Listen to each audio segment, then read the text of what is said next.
Guess what day it is?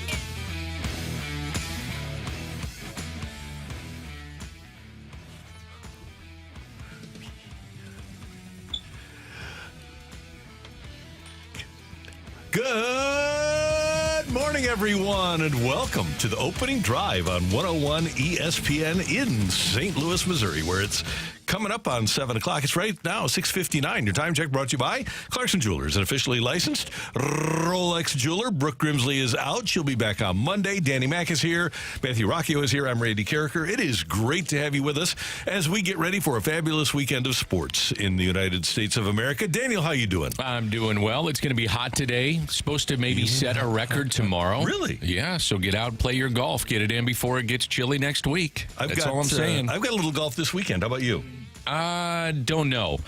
Still debating it. A lot of football to watch. I don't know if I want to give up my football watching for I golf. Do you ever, though, like I have had a lot of stuff going on over the course of the last couple of weeks, and I've wasted these beautiful fall days by not being outside. Yeah, I got to go play golf. Yeah, I can't just sit around and watch football. Well, I can. That's the problem. Well, we do have phones. I mean, you can put it on a phone and watch on a phone. That's true, yeah. Technology is wonderful. It is. We got quite a show coming up for you. We're going to talk to Jed Stugart as the Lindenwood Lions get ready to take on Charleston Southern tomorrow over at Hunter Stadium. Mizzou and UMass, plus Purdue and Illinois also playing this weekend. Jay Delsing will join us at the bottom of this hour. We're going to talk to Robert Thomas coming up later in the show, plus our Blues insider from The Athletic, Jeremy Rutherford, and a lot of sports going on. There's a reason that this is the best time of year. And one of those, Dan, for me, is that here we are. We're in the heart of the baseball playoffs. Wish we were in them. We're in the heart of the football season, and now hockey season is underway. Plus, right now around the corner, you've got the NBA season too. So from a sports standpoint, from a weather standpoint, it's just all magnificent. It's great. I don't know if it's better, though, than the spring.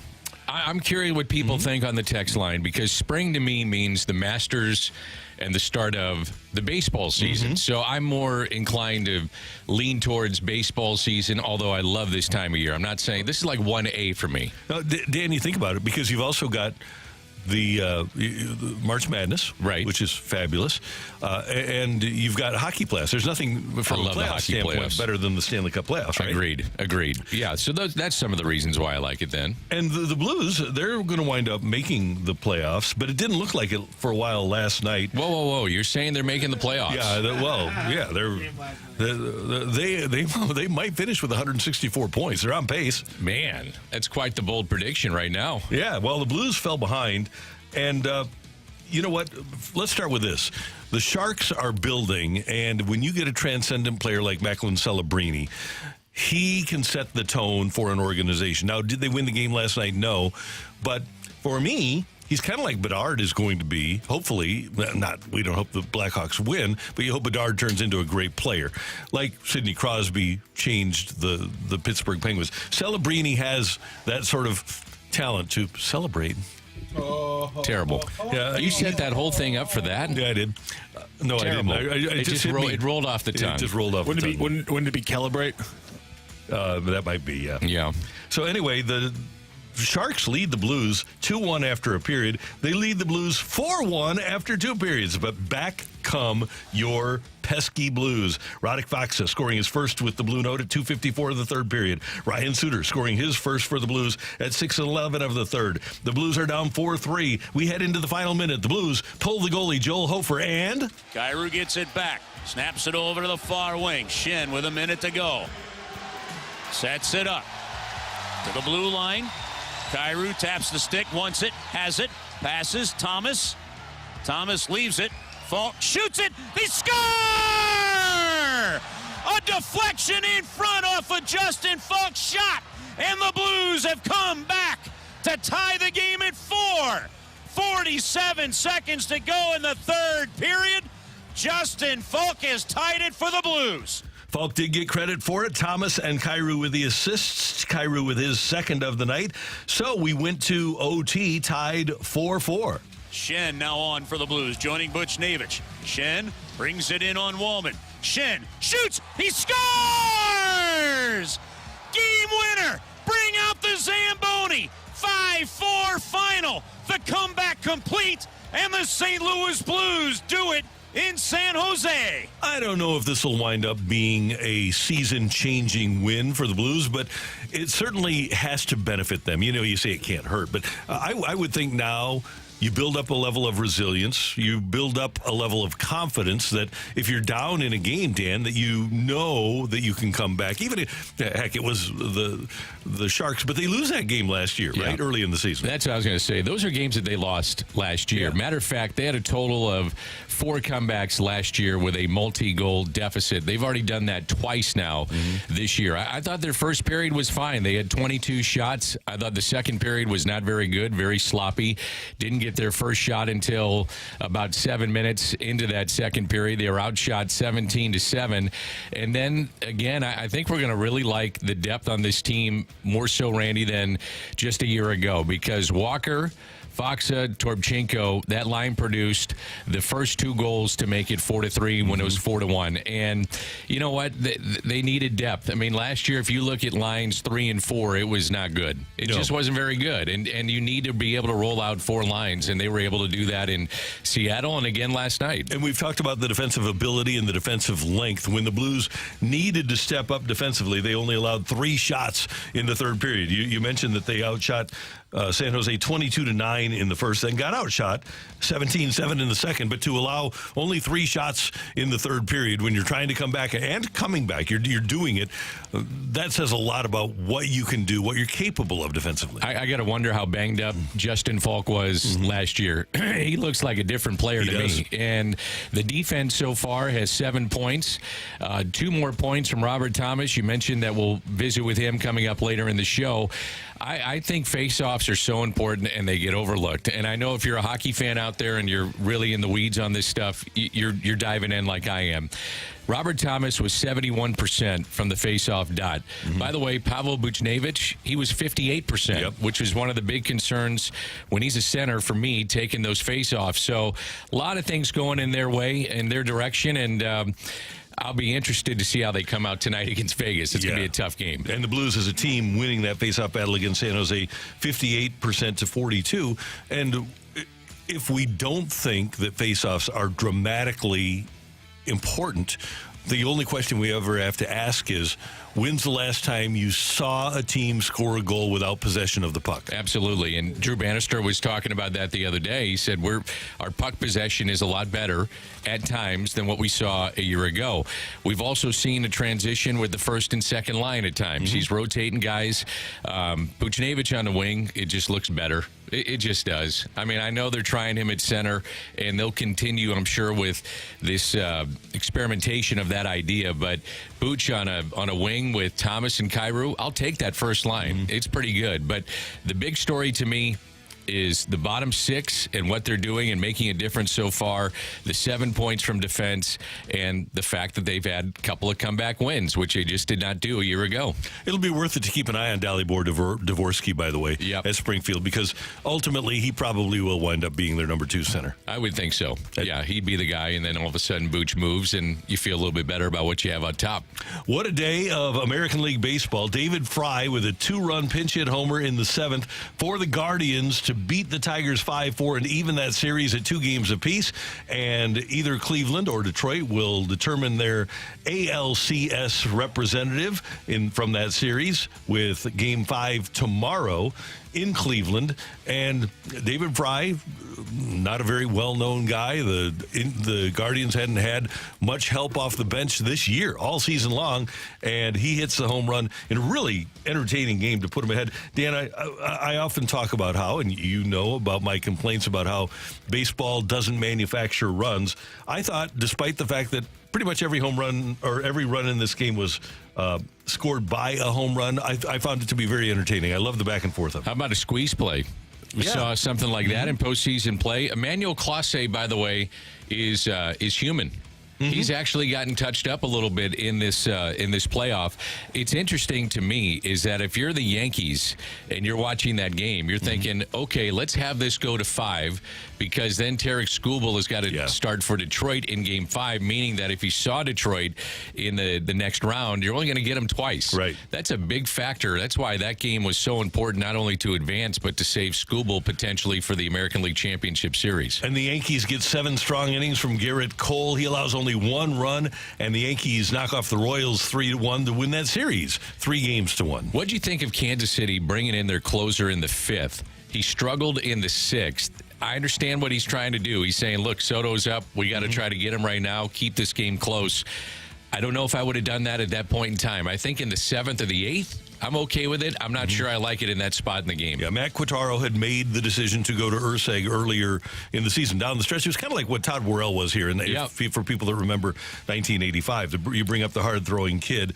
But I'm with you. He had become your highest leverage guy, and that was not going to be, I didn't think, your highest leverage situation coming up in the game. Yeah, I thought you'd have more with... It could be with Stanton, could be with Soto, could be with Judge. I thought that was maybe a little too early to bring him in. It did work, and then he got roughed up the next inning. Going back to Garrett Cole, though, he set the tone. We talked about this yesterday. This is why you spend money on horses. This is what you expect out of them. He retired the first 6. He had 87 pitches. I was looking at his velocity, hit 99 on the gun, and his approach yesterday was different than the first game I saw. He was going more with fastballs and attacking the zone, kind of went away from his slider a little bit, and I thought that was a difference maker, just being an attack kind of bulldog guy. And this is, again, Randy, this is why you sign these guys. And at this time of year, if you have the fastball, every hitter says the hardest thing to do still is to hit the fastball, a good fastball. And Cole's got it, so if you got it, why not use it? And locate it. Right. And he was able to locate last night. And then it leads into tonight with the Dodgers and the Padres. Interesting matchup, Yu Darvish against Yamamoto. But this is in full rest for Yamamoto.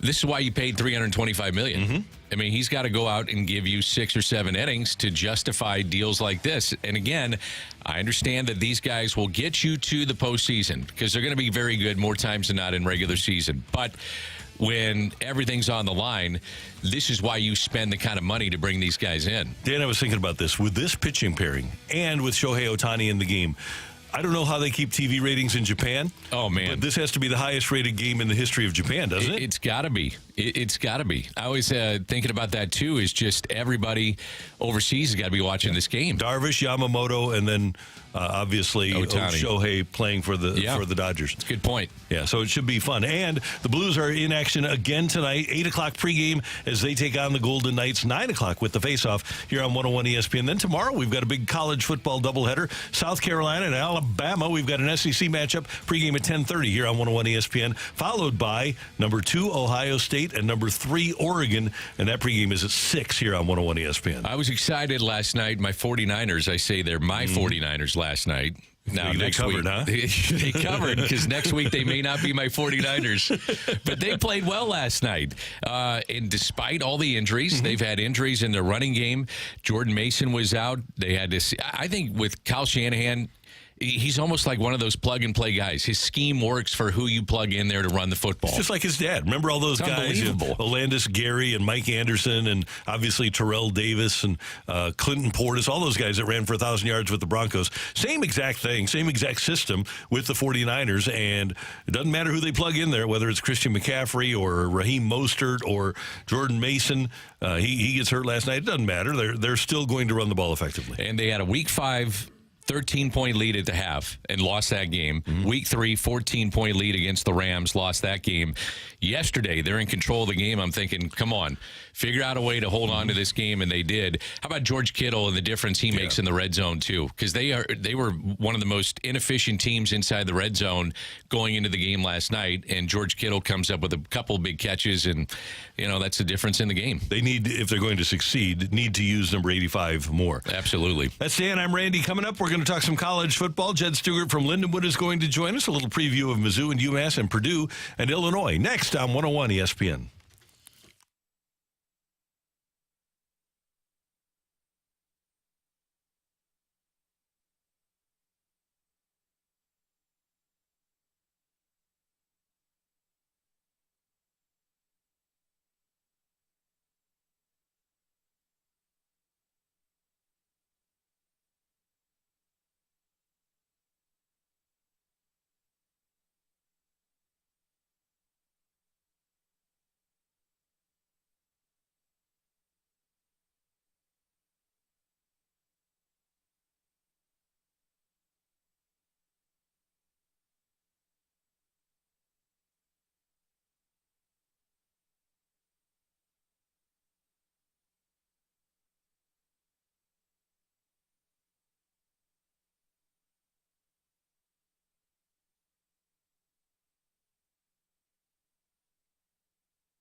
Danny Mac, Randy Carricker, the opening drive on 101 ESPN, and the Lindenwood Lions, coming off a heartbreaking loss to Tennessee State last week, will take on Charleston Southern tomorrow at Hunter Stadium in St. Charles, Missouri, on the campus of the Lindenwood University. And the head coach of the Lions, Jed Stugart, joins us now here on 101 ESPN. Coach, good morning. How you doing?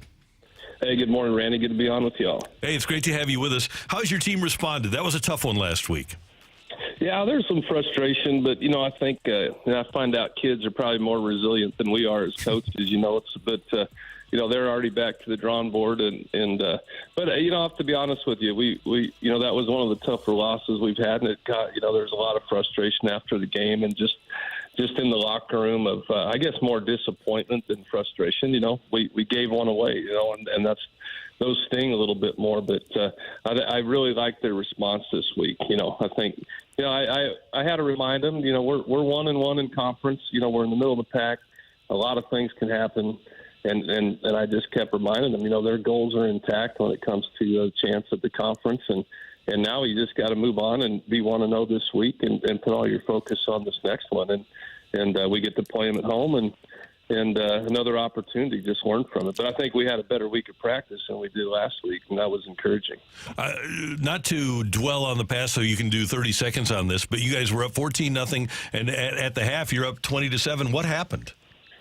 Yeah, that's the $1,000,000 question. It's kind of like, what? That's the hardest thing in coaching is you can adjust and you can at halftime, you can do all those things, but one of the things is the great mystery of how do you get back momentum. I think that's one of the things where every coach in the world, when that momentum shifts and you're trying to get, you got to just try to do your best to make adjustments and get kids. It just was one of those things where the second half, our defense played outstanding in the second half. We put us in position but we just couldn't get points on the board, and it just seemed like for every good thing we'd do, the next play we'd have a penalty or a drop ball or a missed block, and you just can't do those things. And I give a lot of credit to Tennessee State to come out in the second half and do what they did. We have to. We've learned a lot of lessons this year. It's just we got to start putting them all together for 4 quarters. Coach, are you one of those guys that sleeps in your office and looks at tape all night after a tough loss, or are you able to kind of live a life outside of coaching football? No, I'm not one of those guys. I mean, I always say the guys that spend all those, nothing's going to change until they put 12 guys on the field, right? So, I mean, you can only do so much, but, I think, we're not I'm not the type of guy that's going to sit in the office and pout and dwell. You got to, my identity is in a lot more things than just doing that. And so, but you still think about it all the time. You go home and you're always trying to figure out, okay, what really did go wrong? What are the things that we can tweak and fix going into next week? Yeah, I don't know that that's healthy or if it's good to be able to spend all your time doing that. You've got to move on. If you tell the kids to move on and what's important now, then, as a coach, you got to do the same thing. It is healthy. Gene Stallings, who used to coach here, he won a championship at Alabama. He was the last coach of the football Cardinals, and he made it a point to have his assistants home by 6:30. He said, hey, if we can't get it done by 6 o'clock, we aren't going to get it done. So, and you do have to have quality of life, and you do have to rest. I think that's one of the things that a lot of coaches don't do is sleep. Yeah, it's so vital. I think that's part of me, coming up when I was a young GA and in the coaching world when I first got into it. I worked with a grinder head coach that, had us in the, and we, it seemed like we're getting home at midnight and back in the office at 6 o'clock. And you just, I just don't know if you were at your best, for your players. You're tired, you're grumpy, the wife's not happy at home. I mean, it's a train wreck, Mm-hmm. So I think that taught me is when I became a head coach is like, I love, I don't want my coaches ever to look back and have any regrets. I mean, they take them to school. We've had coaches, I don't want them missing a kid's performance at a school. Here's the biggest thing is all of our eyes on our team. That 100 players are watching us as coaches. And when they see what our priorities are, with our families, actions speak louder than words. And I think it's a great opportunity to be an example to our players in doing that. Coach, who are your biggest influences? I'm curious about this. You've worked for a number of people, but you probably have picked little things from each guy that you could. But who are your biggest influences? Well, right off the bat, I think, my style of coaching, what I believe in, Tony Dungy is probably my coach that, I've been able to meet him once, been able to listen to him speak several times, but really just the way he operated as head coach, because it's everything that what we just talked about. I think Tony Dungy kind of broke the mold, especially in the NFL, of being one of those guys that, was a family man, went home after work, took his kids to school, and won Super Bowls. And I think, he's the ideal example of a transformational coach, which I believe in. And there's a bunch of little things along the way that I've coached with Mike Sanford when I was at UNLV. So many things that I learned from Coach Sanford. And even Joe Glenn, who was my coach at Northern Colorado, when I got started. A lot of people back home in Colorado kind of say I remind them of Joe a little bit, because those were some influences I had. So, there's a lot of things that you pick up. But, I've had former players that went on to play. One of them went on to play for Coach Dungy, and I think that was one of the things, because I had a little bit of a connection to what happens on the inside and how Coach Dungy affected Brad while he was played for the Colts. That shows you, a coach that leaves an impact, because when you have a guy that keeps talking about how a coach did that for, affected his life, then I think you're doing something right. Finally, Coach, if people come out to Lindenwood tomorrow, Hunter Stadium, for the 1 o'clock game against Charleston Southern, they'll see a star in Jeff Caldwell, your wide receiver, 6'5", 200. He can run. He's got 8 touchdown catches, and he looks for all the world to me like an NFL wide receiver. Yeah, there's no doubt he has the makeup. He's got the intangible. He's got the size.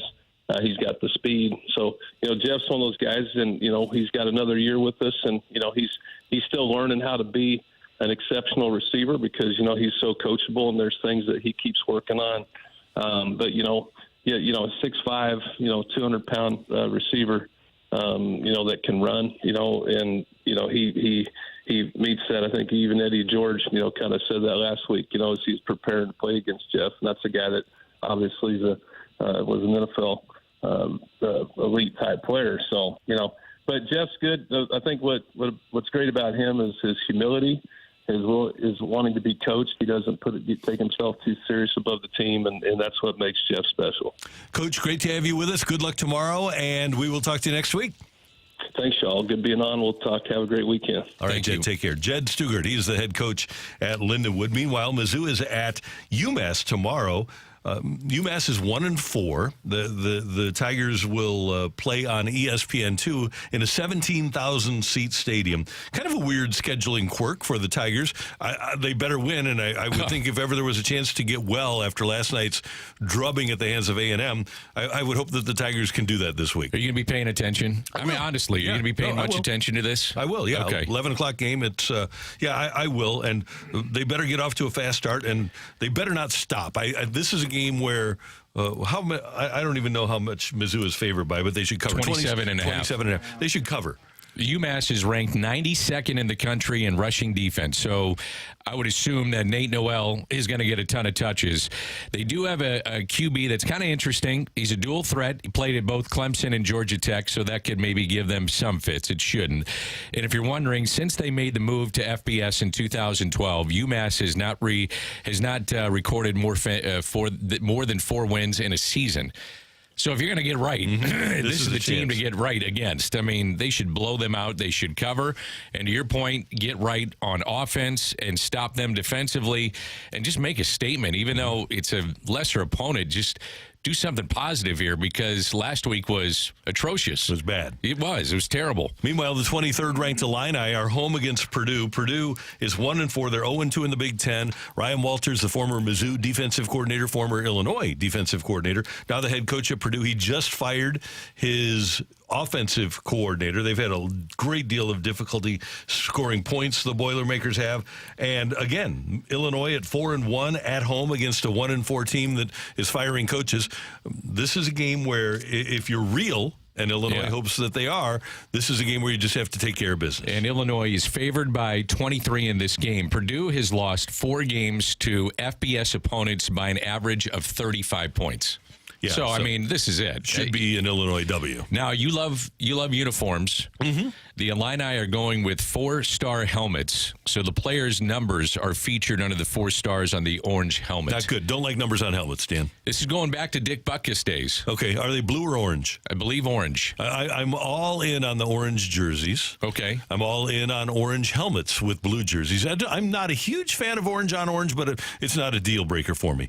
But numbers on sides of helmets, no. No. Alabama, you don't like those? No. Boring. Really? Bad, yeah. It could be worse. It could be Penn State. How about, yeah, that's true. How about no names in the back of the jerseys for the Yankees? With the Yankees, I'm fine with that. With any other, well, kind of the Giants cream colored, Yeah. without names, I'm fine with that. If the Cardinals would take their names off of their jerseys, I would not like it. Some teams are okay. Some teams it's tradition, but for the most part, I want names on the back of the jerseys. How about you? I wouldn't mind the St. Louis Saturday home jersey without a name on the back. The cream colored, goes back to the 1920s, St. Louis on the front, Right. which they never had until 1927 or 28 or whatever it was. I love those uniforms. The piping. I think they're fantastic. Classic. I love it. I just like having the names on it. But I I will say understand. this. It drives me absolutely bananas when I see like a number 6 jersey with the name Musial on it. You don't Because like that? He never wore his name on his jersey. That's true. Hadn't thought about that. Or when you see a Yankee jersey, like with the Gehrig, Ruth, whatever. Berra, and the name is on there. Come on. Okay, that's legitimate. Let's be authentic here. That's legitimate. Matthew, you're just like shaking your head at both of us. I don't know what we do. I mean, I like jersey talk of all kinds. Oh, okay. Speaking of jerseys, we'll find out who outfitted Jed Delsing when he played on the PGA Tour. Former PGA Tour pro and the co-host with Danny Mack of Golf with Jed Delsing. Jed Delsing joins us next on 101 ESPN.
It's the best time of the year. It's the NFL season. And as we roll into Week 6, you need to get involved with our friends over at Underdog Fantasy. With their daily fantasy plays, over 1 million fans across 33 states got in the game last year by competing on Underdog. You can win up to 1,000 times your money just by choosing higher or lower on your favorite players. Stats last night, we had an NFL and a hockey entry, and the hockey entry was looking good for us. Blues got some points. We needed them to get some power play points. Unfortunately, the power play was one of the few things they didn't get going at any point in the game, so we didn't do well on that one, but we were looking good. Got 2 out of 3, so we're going to keep on rolling with those Blues entries. But with the NFL season starting up, or next week starting up, I should say, in the NFL, I'm going to get an entry in on the early game on Sunday so I don't forget to do it before I wake up. So we're going to go Trevor Lawrence, lower than 35.5 passing attempts. He's been throwing the ball a lot, but I think they're going to try to get the running game going against the Bears. So we're going to go lower on that one, higher than 21.5 completions from Caleb Williams because he's looking better, and they're dinking and dunking and giving him more short options. And we're going to go Tank Bigsby. You got a big week last year for the Jaguars. Again, I think they keep rolling with him. They're going to go higher than 0.5 rushing reception TDs for him. So lower on Trevor Lawrence, higher on Caleb Williams, and higher on Jaguars running back Tank Bigsby. Making picks on Underdog Fantasy is straightforward, and signing up is even easier. Just head over to Underdog, simply use mobile app, or to UnderdogFantasy.com. That's how I play. Sign up with the promo code ROCC, and Underdog will give you a free pick to use in your first Cash Champions entry up to $1,000 plus up to $1,000 in bonus cash when you deposit. That's Underdog Fantasy, promo code ROCC to claim your new customer special of a free pick and that deposit offer. Must be 18 plus in President's Day when Underdog Fantasy operates. Terms apply. Concern with your play. Go enter game over at www.ncbgambling.org.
This is Rocky with your Sports Center update, driven by Johnny Londoff Chevrolet and Johnny Londoff Autoplex. The Blues come back late against the Sharks, down 4-1 in the third. They roar back and eventually win that one in overtime with a 5-4 victory, thanks to a Braden Shen winner in overtime. They are back in action tonight, facing off against the Vegas Golden Knights. You can catch that game right here on 101 ESPN, your home for the St. Louis Blues. Pregame starts at 8 p.m. for that 9 p.m.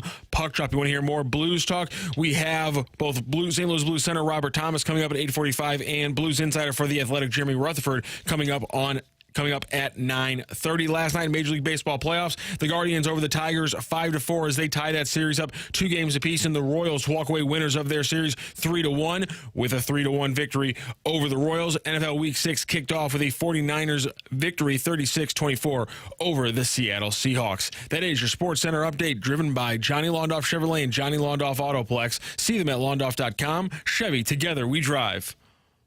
Are you kidding me?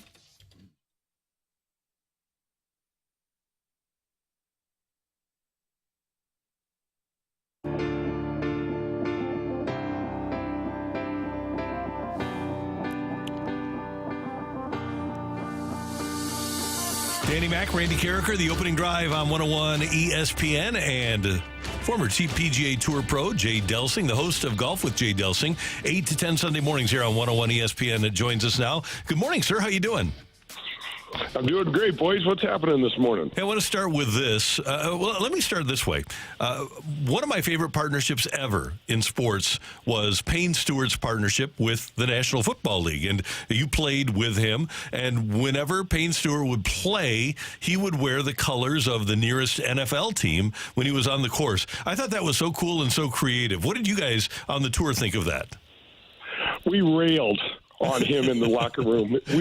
So guys, he would travel. He had a bag that would contain 8 different pair of shoes for the week. We're like, dude, there's only 7 days you could possibly play. He was wearing these stretchy nylon-y socks that were like basically knee socks. So, but he got voted best dressed golfer every single year. But what was brilliant, and we just gave him all sorts of grief. What was brilliant is that he got paid a huge amount of money for that, guys. But he would go out in public and not get recognized because he always had the Kango hat on. And so it was like a uniform. And so Payne Stewart was the greatest. He was so much fun. And I can remember one time, guys, I'm a senior in high school, and I get on this Missouri Cup team. And so the Missouri Cup team back in the day was the amateurs, the better amateurs would play against the local pros. And we had Jim Holcreeve on the team, Payne Stewart, Tom Pernice. I think I was just 18 years old. And we get in the locker room, and Payne Stewart, it's almost like Muhammad Ali. He is so brash, and I am really taken back by that. That is not the way I was raised. We were supposed to, go about our business, and guys, the pros kicked our butts. They absolutely beat the heck out of us. So anyway, that was my first introduction to Payne, but I got to play a lot of golf with him, and his NFL stuff was really, really fun. When you were playing, did you have an apparel deal? I did. I had a couple. I had one with Calvin Klein. My sister was running the fragrance division, and so I got Calvin Klein clothes, and I got caught a lot of grief for those because they didn't know they were not real golf looking. They're like, "Are you wearing a blouse today?" Because sometimes the sleeves would be short, and I'm like, "Hey, I finally found a deal, that's going to pay me. I'm wearing anything." But you got to remember, back in the day, it was like some of the clothes that the guys wore a joke. I mean, do you remember when Tabasco? This is no lie. Tabasco was paying. Amazing. Sometimes what you wear can turn into a movement. Oh, Danny, it's so cool because we had Jack on the show, and he's told us a story about the yellow on Sunday, and it all had to do with this ill young man in Ohio, and yellow was this young boy's favorite color, and so Jack would try to wear yellow whenever he could in honor of this young guy. And in the '86 Masters, he tells us, he's like, I don't know, what did he start today? 6 shots off the lead or 7 shots off the lead, something like that. And he said he was kind of rummaging through the suitcase and had a few clean clothes left. And he said he looked at his wife, Barbara, and said, "Here's the yellow shirt." And she goes, "Why not?" And then he goes out and does absolute historical stuff and wins. And then Tiger comes out with the Sunday Red, which is the newer version of the red shirt that he wore on Sunday, and that was significant because his mother believed that red was his power color, and she was very much involved in Buddhism and meditation and things like that, and believed that was, man, if I would have known a color could have done something like that for me, I would have tried anything. I would have bought a rainbow shirt. Hey, Jay, there's a word that Sergio Garcia may try to get back on the DP World Tour and try to play in the Ryder Cup. He really wants to play in the Ryder Cup. What are you hearing, and what do you think of this? Well, first of all, no one's telling me anything, and it really sucks because I've been making a lot of calls trying to figure out why doesn't Jon Rahm just pay the fine, and then he could play on the DP World Tour and play in those events and also play in the Ryder Cup.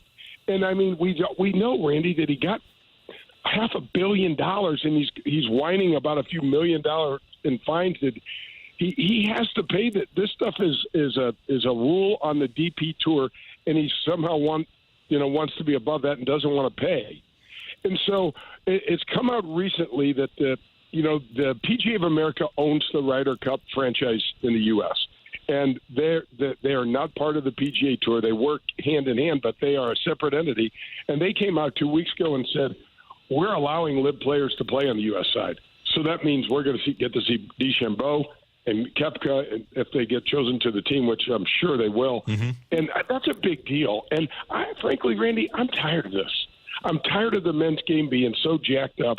I'm tired of all this talk about money. I'm just over it. I mean, okay, we know you guys got a boatload of money, and now you're taking some grief for it. And John Rahm's come out with all sorts of different stuff about, well, I shouldn't have taken it. I don't know why. We're over it. Just let's figure it out. Pay the fines, and let's get some of the best players playing against each other again. It's a terrible look, especially when the game that we both love, you guys, is rocking. It is, and from the amateur levels and our country club levels and on the driving ranges, it's never been stronger.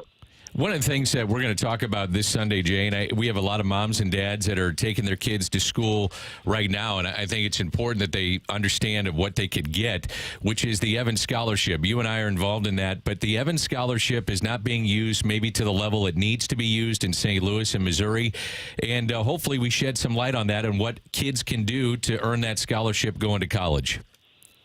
Danny, I'm so glad you brought that up. So, guys, there are the price of college. Danny, Luke just went to college, and I'm just getting through this crazy financial hit that happens when your kids go to college. There is, if you get involved in a caddy program and you qualify through financial hardship, and there's a few other qualifications, you can the Evans Scholarship Foundation will pay for your son or daughter's college education. It's at least $100,000 opportunity, and we've got beds down at the Evans House down at the University of Missouri in Columbia that are going to kids from Chicago and Iowa because we're not getting it done here in Missouri, and it sucks. And so we're going on a kind of a campaign to kind of let people know that, look, there's free college out there. There's 17 universities across the United States that support the Evans Scholarship Foundation in this program. And, I mean, man, there's so many families that can't afford college and can't, this is a hell of an idea. Plus, it gives their kids a really nice job, in the spring, summer, and fall. And man, I don't know. Great things happened to me when I started caddying. I'm just really passionate about it. I appreciate you bringing it up. But we got to let the families know that need this sort of stuff, that this is available. We will be tuned in Sunday morning. Jay, as always, good to hear your voice. Thanks so much for the time. Have a great weekend. Great, and I'm glad you didn't bring up any old pictures of stupid stuff that I was wearing, because sometimes it looked like I dressed in the dark. I appreciate you guys. Take care. Jay Delsing with us on 101 ESPN. Coming up, we've got Take It or Leave It. Get your text into the Air Comfort Service text line, 314-399-9646. That's right, 314-399. Yo-ho! Oh, I'm sorry. Oh, Matthews. You want to try it again? Yeah, okay, we're good. 314-399. Yo-ho! There we go. We've got Take It or Leave It next on 101 ESPN.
it. Want to say something?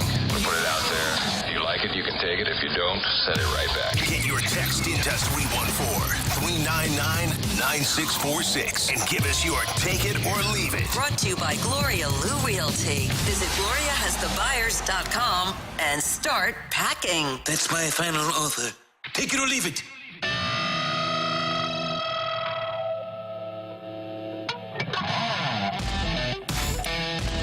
Dan, Matthew, and Randy, and it's time for Take It or Leave It. Dan, yesterday, the Minnesota Twins became the 5th team in Major League Baseball to be placed on the sale block in the last decade. Obviously, the values of franchises has gone through the roof. Take it or leave it. Within the next decade, we'll have 5 more teams, including the Cardinals, wind up on the sale block. Ooh, I'm going to leave that. I think the Cardinals have too much, and the ownership group has too much invested into what's going on downtown. The central figure being the Cardinals. Cardinals bring people downtown, which brings them to Ballpark Village, and I do not anticipate that happening. So I'm going to leave that. Okay, good. Where are you at on that? I think they will wind up being for sale. You really do? Yep. I just don't see it. Yep. I just cannot see that. I wouldn't have been able to before, but the reasons for the Twins sale, because of the grief they're taking, it's just not. I don't think the juice is worth the squeeze now. And it is.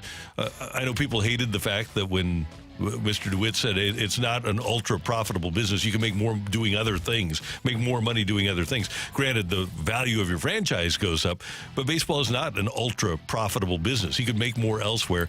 And I wonder if at some point ownership that gets blamed for everything says, you know what, this isn't worth it. I'll cash in and get my $3 billion and move on. It's a regional sport. That's the other part of this too, is what does the TV contracts look like moving forward? How are people taking in your game? I think that's something that if I'm baseball, I'm concerned about right now. Yeah. I think you have to be. Definitely. All right. Padres star Jackson Merrill on facing a new pitcher every at-bat in bullpen games. Quote, I think that's one of the most annoying things we can do. End quote. The Dodgers game plan clearly frustrated Merrill in Game 4. Take it or leave it.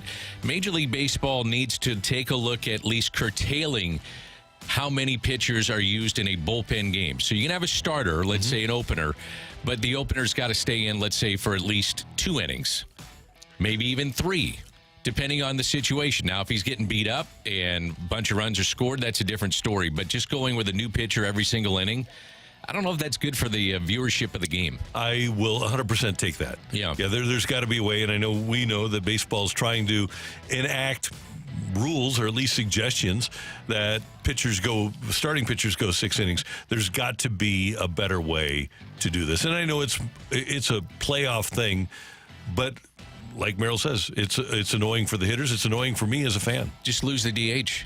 Yeah. Take your starter out, you lose the DH.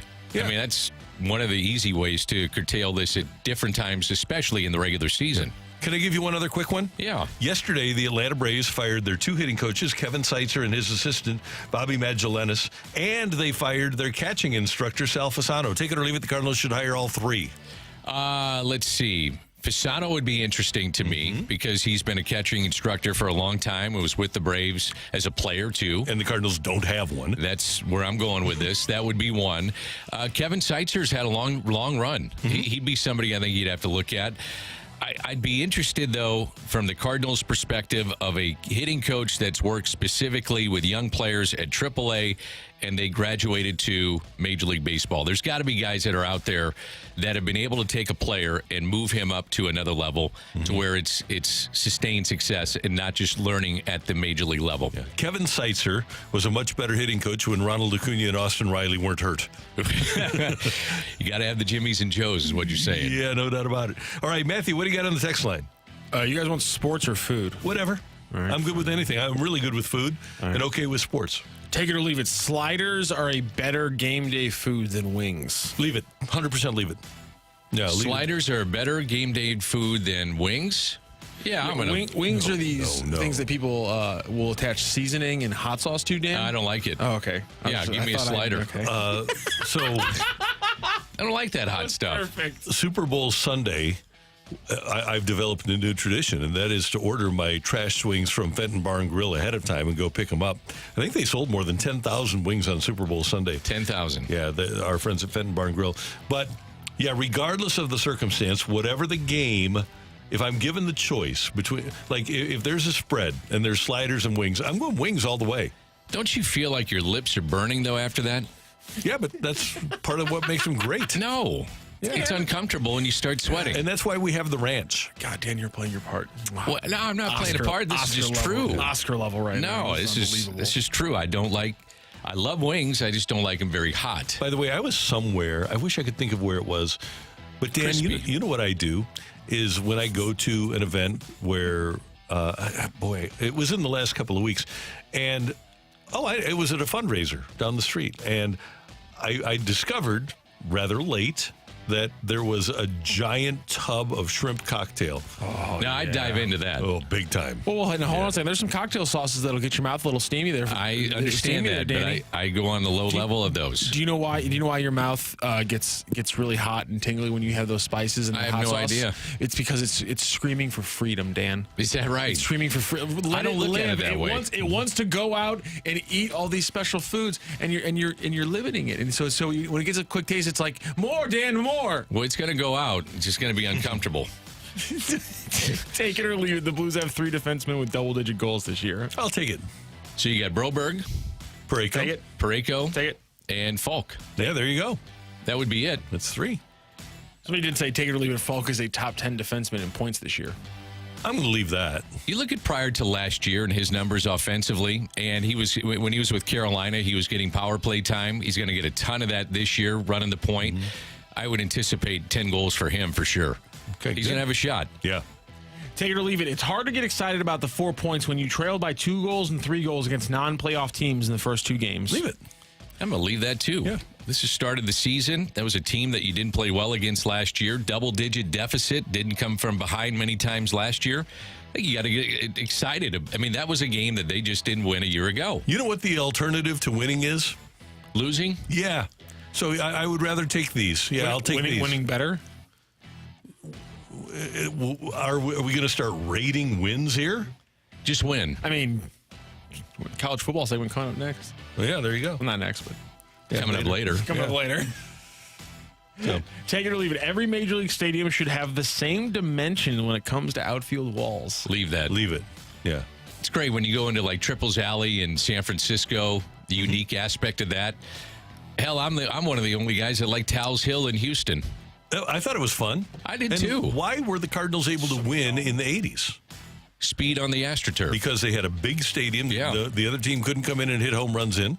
So Whitey gets his Jackrabbits and winds up running. And the running Redbirds went to the World Series 3 times. Were you amazed that the Players Association did not step in with Houston and say, no, we can't have a pole in the middle of the field? I am amazed. There's a difference between having a cavernous ballpark that you can strategigy around and being like, yeah, here's a pole on a hill, you jerks. Like, well, they were going old school. There's got to be a line. It had happened before. That's why it was something that the Yankees put the statues out there or the headstones or whatever the hell they were. It's like Brewster's Millions. Unbelievable. You know, you got the train track running through center field. I couldn't believe, though, the Players Association didn't say something. That is pretty amazing looking back at that. Yeah. It is. Edmonds had a great catch with his back to the infield going up the hill. I remember that, yeah. And rarely did you see a ball hit up the hill. Mm-hmm. You didn't see it. It was just so deep in center, but still, it was there. I enjoyed it. If I was Edmonds, my response to making that catch would have been going into the dugout, coming out with a shovel and starting to dig the freaking hill up. I would have just started just going at it. Take the hill out. Exactly. Take it or leave it. I'd rather see players react like Lindor after the Grand Slam than the likes of Tatis and Machado. Here we go. There's a right time for theatrics, and it's overdone now. I'm going to leave it. I loved watching Manny and Fernando. After they knew they hit their home runs and then hit them out of the ballpark. Isn't there something, though, about being there and done that and just saying, you know what? The calm aspect of him running around the place is going nuts and been there, done that. I've done this before. I don't think Fernando Tatis has. Well, I don't know if he's had some big moments. But certainly not in the playoffs. But I'm just saying, oh, by the way, Crosley Field in Cincinnati for Towles Hill. Yeah. I don't know, man. I take the approach of Scott Rowland. I loved it when he just put his head down and ran around the bases. And the way Tatis did it was fine. It was great. It was old school. It was traditional. But I don't mind being entertained. We are in the entertainment business after all. I don't mind the players entertaining me with those sorts of theatrics. Well, the other thing is the players accept it. Yeah. I mean, you're not seeing a ball go at his head next time he's up. It's just like that's part of the deal now. Yeah. And I wonder if it's different if he hits that home run in the 8th inning rather than the 6th. Just because then you ignite the other team. Right. Yeah. You get to within 3 outs and it's more high drama and you were down 1-0 for the whole game. I wonder if it would have been different if the timing of the home run would have been different. He was the most calm of anybody in that ballpark. Yeah. It was crazy. He's been to a World Series. Yeah, that's true. So now he wants to get that ring. Thank you. Do you have one more, Matthew? Yeah, there's one more. Take it or leave. We're going to talk about this later, but take it or leave it. Ohio State and Oregon is going to be the best college football matchup of the entire season, and he's including the playoffs. I'm going to leave that. I can't imagine that they're going to exceed what we saw from Georgia and Alabama. Yeah. That was pretty good. Yeah. I don't see a game getting any better than that. Although this game at Oregon, Ohio State really hasn't played anybody. This is going to be fun. It'll be great. I'm looking forward to it. Isn't it amazing? Dylan Gabriel last year led Oklahoma back in the Red River rivalry. That's hard to say. He did that last year. Now he's playing for a top 5 team in Oregon. It's crazy. It is amazing. It's amazing. And you got the Red River rivalry this weekend. Well, you can mess. You can do Red River rivalry. It's hard to say, man. It is. His completion percentage right now at Oregon this year is 77.8%. Yep. Threw 2 picks last weekend, though. Inside the red zone, too. Coming up here on 101 ESPN, the Blues are off to a quick start. They lead the division. But how important is a quick start for this team? That's next on 101 ESPN.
perspective on the day's top stories. It's the Opening Drive's Fresh Take.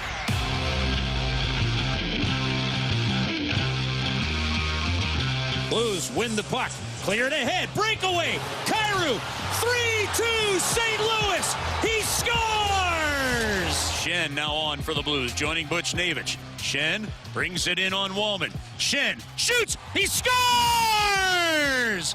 Game winner. Bring out the Zamboni. 5-4 final. The comeback complete. And the St. Louis Blues do it in San Jose.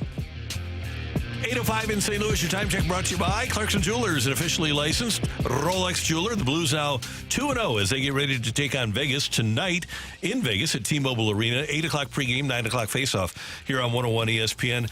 Dan, last year the Blues got off to a 3-4-1 start and went into a little bit of a tailspin and never really recovered. Although they were on the edge of playoff contention for a lot of the year, they were never really a team where you thought, okay, they're comfortably in a playoff spot. 2 years ago, of course, they win their first 3, and then they lose 7 in a row, and they were never in it after that. I think with this team, and especially because it's young and it's still finding its way, I think getting off to a reasonably good start is more important for this team than most of the Blues teams over the last few years, especially the veteran teams. Even the team that that got off to the horrible start. I thought that they had a chance to turn things around, even though they never did. Obviously, the 18-19 team got off to a really bad start and wound up winning the Stanley Cup. But this team is different because that team was veteran-laden. That team had been through a lot. This team has not seen a lot, doesn't have a ton of experience. And I think getting winning experience early for this edition of the Blues is important. Yeah, I think individuals, too, need to get off to good starts. I would say the two guys that signed the offer sheets, it's imperative to get off to positive starts. We're talking about Broberg and Holloway. The other thing is, I look at Justin Falk, who's been really good the first couple of games here, getting off to a quick start for him, getting his confidence back, showing that he's back to that elite level that he can play at. The other thing is the fourth line getting off to a good start. We talked about the fact that they didn't really have the depth on their bottom six, and so far we've seen that, and that was a huge difference in the game last night. And anytime you have goaltending, you look at the tandem that they've got. Hofer was okay last night, but they're going to be really good. That goaltending tandem should be one of the best in the National Hockey League. So the Blues will play Vegas tonight. Then they have a 4-game homestand, thinking about winning at home, which you have to do. They've got Minnesota, the Islanders, the Hurricanes, and then Winnipeg. And then they go on the road. It won't be easy. They're going to make their Canadian swing with Craig Berube and the Toronto Maple Leafs. You've got the Canadians, you've got Ottawa, and then you've got the Flyers. So winnable games at home, kind of hold serve on the road. And if you do that, you're probably going to have some pretty good success this year. Yeah. Another thing, by the way, when you talk about individuals, for me, is Kyrou. Last year, Kyrou scores in the second game, and then he goes 7 games without a goal. Scores in the 9th game and then went 3 more without scoring. He's already got 2 goals this year. So he's already achieved in the goal department what he did in the first 14 games last year. And I think he's a guy, and he was snake bitten. He hit some posts, had some shots that just went wide at the beginning of last year. I think Kyrou's another guy that just needs to build confidence early on. That's a great point. And if you get him to a 40-goal season and Thomas is near 90 or 100 points, you're probably talking about a team that's in the conversation for the playoffs. I think the other thing, too, that's interesting, that we'll see the kind of start that they get off to, but Buchnevich at center. How long does this experiment last? Is it something you want to keep together, or do you move him to the top line with Thomas and Kyrou? And the other guy that I'm looking at, too, was last year a one-off for Jake Neighbors, getting off to a good start, continuing the momentum that he had of 27 goals a year ago. Yeah. I think that's important, too, for this team. That's a great point. And that's another guy that I want to see playing with Robert Thomas. There's a lot of guys we want to see play with Robert Thomas because he does make the goal scorers better. Absolutely. And the other thing is the top line. Can they match up with others' top lines? And I think that's, Robert Thomas is going against the best. Every single night. Every single night you're going to see him paired up against Connor McDavid or some of the great players in this league. But the others in that top line, can Kyrou be more of a defensive player? Those kind of things, that's going to get you off to a better start, too. That's another advantage of having Buchnevich at the wing. Absolutely. Because if you have, he does play a 200-foot game. If you have him on the wing with Robert Thomas, then all of a sudden when you're going against the opposition's top line, you have at least two really responsible, and if Neighbors is on that line, three really responsible defensive players. Okay, I got to ask you an honest question. Did you stay up last night for the whole I game? I fell asleep, but and I had to get up. I knew, so no, I didn't see the game winner. I had to get up this morning and see the game winner on my phone. I was in and out of the game. Second period kind of put me to sleep. Yeah, I had to get that. It wasn't very good, and then I kind of was in and out and woke up, and then all of a sudden I see the comeback, and then missed the overtime goal. I'm not sure how I missed it after watching the goals that came back in the third period. 45 seconds in or whatever. Yeah. But that's, but you know, we get up at 5 in the morning. Right. We're entitled to miss a goal or two. We can miss one or two, and they're always available online the next morning. So what was your setup in the basement? You had the Blues game on the main monitor, and then football on the others, and then baseball on the others? Well, it worked out well because the Blues started so late. Yeah. But yeah, basically, I was flipping, and it was hard because you had two games online. Blues are online, and the football game is online. So I was flipping there, and then had baseball on the TV on the right. Did you watch the day game? That's the other one. Did you see Detroit and Cleveland? Saw most of that game, Yeah, that was a good game. Yeah. That was good. It was fun sports today. So the Blues in first place tonight. They take on Vegas tonight. Blues and Utah tied atop the Central Division. Utah, formerly Arizona, and each are 2-0 so far this season. So Utah's going to be a handful. They are. You know, with a lot of good young players. Clayton Keller ready to take off and become a superstar, and they're going to have a great home ice advantage in Utah, too. So a lot of people saying, hey, didn't watch the game. Listen to the game last night. There we go. Here on 101 ESPN. The channel that the game was on last night, I forgot what channel was on. ESPN Plus or Hulu. That's what I thought. Okay. Yeah. I said this to you the other day. Is the Monday night game on ESPN Plus a exclusive? No, every Monday so it's got to be on ESPN, right? On big ESPN. Okay. Yeah. All right. Yeah, that's just the way it's going to be. Okay. I can't imagine that ESPN would spend that much money and not put it on their main platform. That's what I was thinking. But I thought I saw a promotion for ESPN Plus exclusive. Okay, because every Monday night game is on ESPN Plus as well.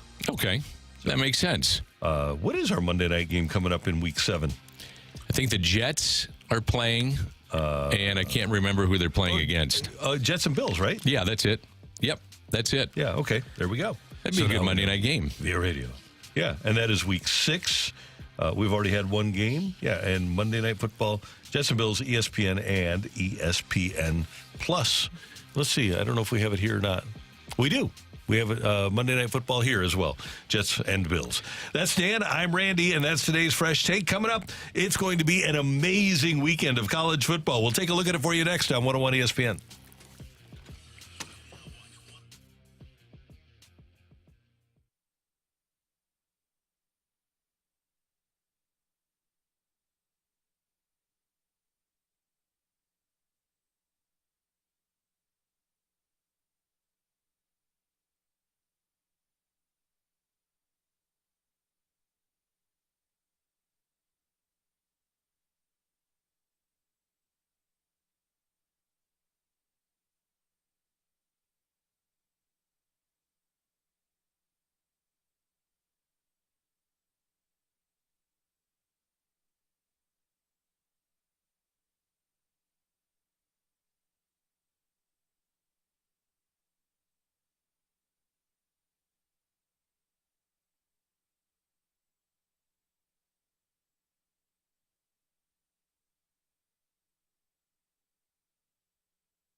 Well before this season started, Matthew Rocchio was talking about this weekend of college football. He was fired up about this. Yeah, this is like in August, right?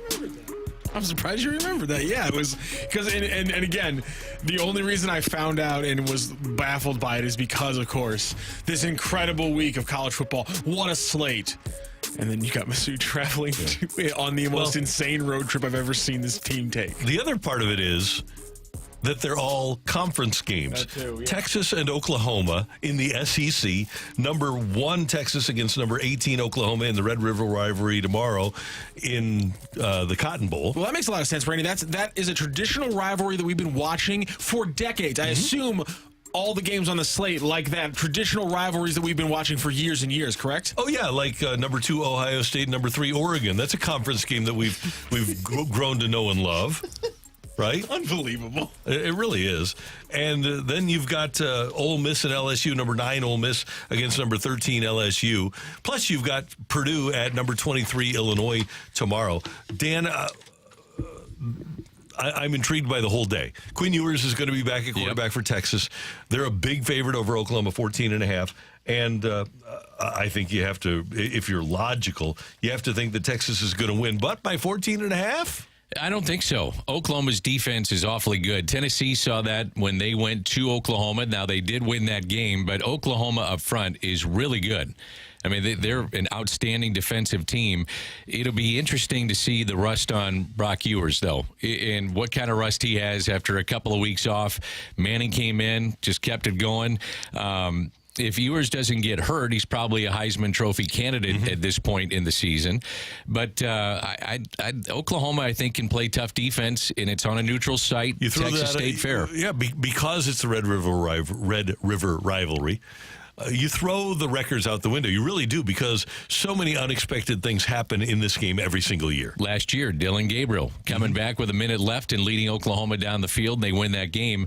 But it is one of the more intriguing matchups, I think, this weekend. I guess the big one has to be Oregon and Ohio State. That's got to be, and this will be the first true test that Ohio State has had this year. And they have to go on the road to Oregon. And you brought up a great point. It's going to be a case study in watching these college teams. We're talking during the break, like Penn State going to the West Coast. Yeah, to USC, right? And so do these teams adjust time zone wise?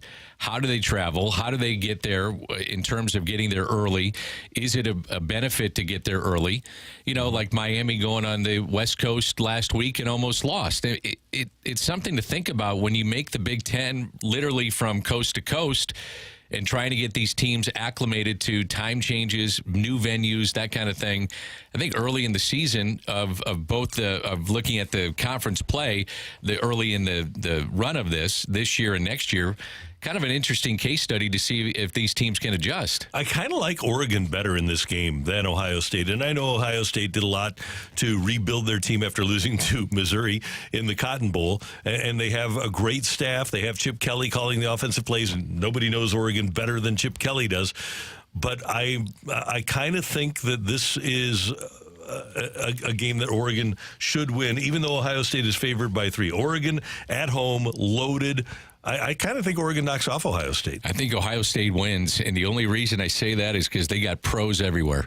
I mean, you look at up and down their roster. I'm not saying Oregon doesn't, but Ohio State has premier pros ready to graduate, and I shouldn't say graduate, ready to graduate the program. Right, yep. And move on to the NFL. It is amazing the job that Ryan Day has done to supplant the talent that he's got and the guys that he has coming back, especially at the skilled positions, what he's done.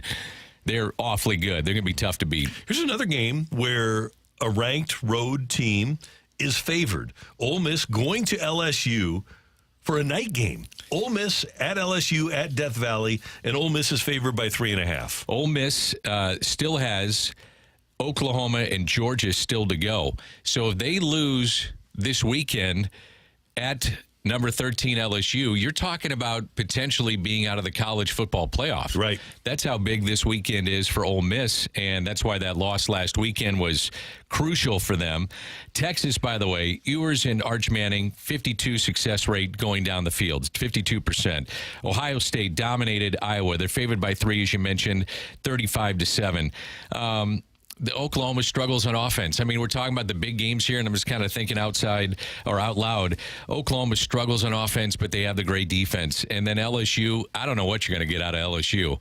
I mean, they're going to get skilled players. Right. You're going to be able to find wide receivers that are awesome players, but I just don't know what to expect out of LSU this weekend. Jaden Daniels is not walking through that door. No, sir, he is not. By the way, for Ole Miss, do you think Jackson Dart is a pro? 6'2", 225, second in the country in passing yards. He's got 13 touchdowns, 2 interceptions, playing against the best competition the college football has to offer.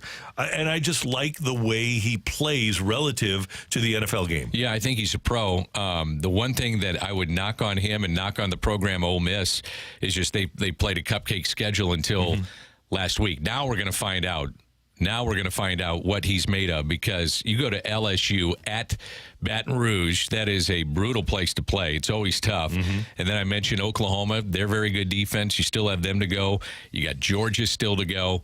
So you're going to find out just how good he is. Yep. Alabama favored by 21. They're at home against South Carolina tomorrow. Notre Dame will host Stanford. That's an afternoon game on NBC. Notre Dame favored by 22.5 over the Cardinal. I like that. I think after the initial loss to Texas A&M, they're a different team. They look good. They've got the young kid from CBC in their backfield, who, by the way, is Mr. Love, has been awesome for them. He's been fun to watch. So, yeah, I think Notre Dame's going to move up and continue to move up and probably cover this weekend. And, Dan, one of the most amazing things in college football this year is that Colorado is a quiet 4-1. Yes. Right? Who would have thought that Deion Sanders' team would quietly be 4-1? Let me ask you this. If you are a college program or a university, would you accept this? Now, this is talking about Deion Sanders, Coach Prime. Some wear badges on the sideline in the shape of sunglasses. It's called a Prime Pass. Some lug video equipment up the elevator with shirts that say they are part of Coach Prime, his documentary film crew. Others stroll on the field with credentials that say they belong to SMAC Productions, part of a talent agency in Los Angeles that features Sanders as a client. So each has a role this year with Colorado, but all centered around the head coach. I mean, would you accept that? I mean, do you think it's the juice is worth the squeeze? I mean, the one thing that he's done is gotten so much attention on the university that their enrollment has skyrocketed. Right. So from a business standpoint, it would make some sense. But from a university athletic department standpoint, do you really want all that? I do, because it's going to help with recruiting. With what he's doing and where that content is being distributed, it's being essentially distributed to high school football players that have an interest in perhaps going to Colorado. That's a good point. Yeah. So, yeah, I would be on board with that. I don't know that I would have given him the right to completely reject certain media outlets or entities, but they gave them that power. They play Kansas State tomorrow night, 9:15 St. Louis time. That'll be the good late game, Colorado and K-State. And then after that, Colorado goes to Arizona. They're home against Cincy. They're at Texas Tech. Home against Utah. That'll be the biggest test that they have coming up. And then they go to Kansas. That'll be a fun one to go to, actually. And then Oklahoma State at home. I could see, and Utah will be a big test, but Colorado has them at home. I could see Colorado running the table the rest of the way. I don't see that. I watched them at Nebraska. Now, that's a couple weeks ago, and things have changed, and they made adjustments. The only concern I would have, if I'm them, is if there's any injury to Travis Henry or Shadir Sanders, or they're banged up in a game, just how good are they going to be? I mean, those two guys, a ton of depth. They don't, and their offensive line stinks. But Travis Henry, if I had to give out the Heisman right now, Hunter, yeah, Travis Hunter, he's my guy. Yeah. I mean, two-way player. He's playing on like 98% of the snaps. It's incredible what he's been able to do. He's been amazing. And it really was amazing what Travis Henry was able to do, yeah, too. Sorry about that. I got Henry and Hunter mixed up. Running back, how many kids? I was going to say, a creditor in Tennessee, his ears just perked up. The divorce lawyer probably, too. Let's see. He's got 11 11 children by 10 different women, Travis Henry does. Well, you got to be good at something. Yeah, he was. Well, there you go. And he is prolific. Absolutely prolific. Yeah. Obviously, the thing he was good at, running between the tackles. Well, that's another way to look at it, too. Hitting that second. Oh, my God. Terrible. How many does pull that Antonio, mic down. That's terrible. How many does Antonio Cromartie have? Let's just check that. I thought he was up to 12. 13? Didn't he have one after getting a vasectomy? Yes. I think he had 2. That's impressive. That is. That's powerful. Those are good swimmers. Oh, my God. We started this segment talking about college football. We kind of are. We're talking about people that are putting together football teams. Cromartie has 14. 14. And one time when the Jets were on Hard Knocks, they asked him to name his kids, and he named like 11, and then he goes, Madonna. He named the same name twice. Yeah, also in that clip. Yeah, George Foreman did that. Yeah, I was going to say, George Foreman and all his kids were Slightly George. different. Oh. Well, And he changed that, by the way. He's rectified that since then. Thank God. Mizzou and UMass, 11 o'clock tomorrow on ESPN 2, amazingly. it is. Yeah. So, and then a huge fun day of college football tomorrow around the country. Coming up, we've got the fight, and we need a fighter. If you text in 314-399-9646, 314-399-YO-HO with your name and the word fight, perhaps Matthew will pick you to fight me next year on 101 ESPN.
This is Rocky with your Sports Center update, brought to you by Saliga Heating and Cooling. The Blues last night with an overtime win over the Sharks as they come back from a 3-1 deficit late in that game to win that one. Braden Shen gets the overtime winner. Blues are going to be back in action tonight, facing off against the Golden Knights. You can catch that game right here on your home for the St. Louis Blues, 101 ESPN and 101ESPN.com. Pregame starts at 8 p.m. for that 9 p.m. puck drop. And last night in Major League Baseball playoffs, Guardians over the Tigers 5-4 as they tied up that series 2 games apiece. And then the Yankees and the Royals. Yankees win 3-1 in the game and also 3-1 in the series. NFL Week 6 kicked off as well in Thursday Night Football. 49ers with a big division win, 36-24 over the Seahawks. That is your Sports Center update, brought to you by Saliga Heating and Cooling, an independent American Standard heating and air conditioning dealer.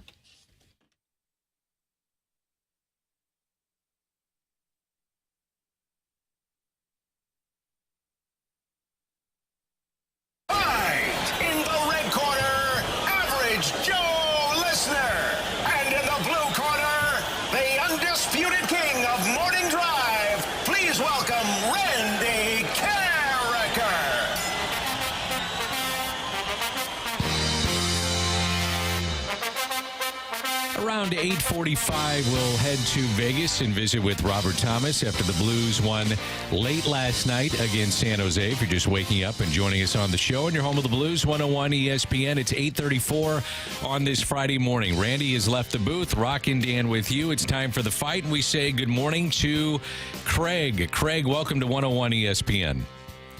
Thanks, Dan. Good morning to you. Hey, good morning. Have you ever fought Randy in the fight? I am a 2-time loser. Oh, well, don't say that about yourself. I'm sure. Well, against Randy anyway. That's better. Okay. I respect him for coming out with the fact. Well, it's all right. I mean, it happens. You know, you're in a lot of company with there. I mean, a lot of guys and gals lose against Randy. It just happens, man. So don't worry about it. Let me ask you this. Do you want basketball? You want hockey? You want baseball? What do you want? I want easy.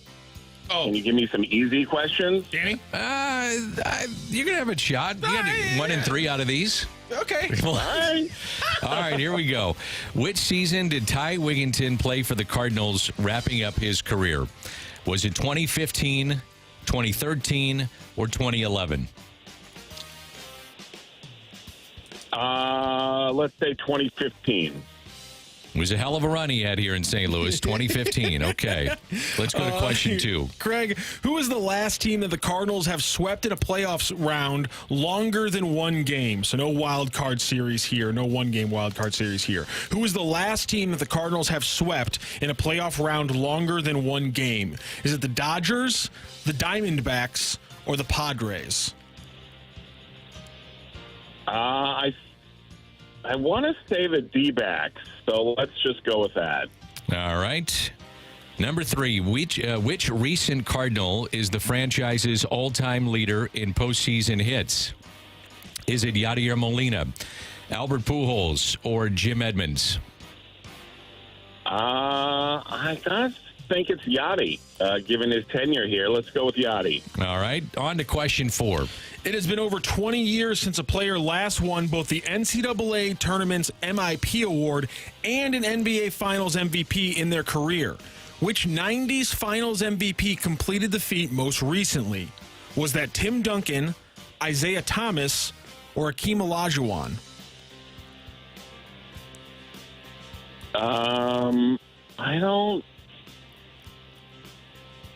I don't think it was Akeem. Did Isaiah win MIP? Let's go with Tim Duncan. Final answer, Craig? Final answer. All right, let me go grab Randy.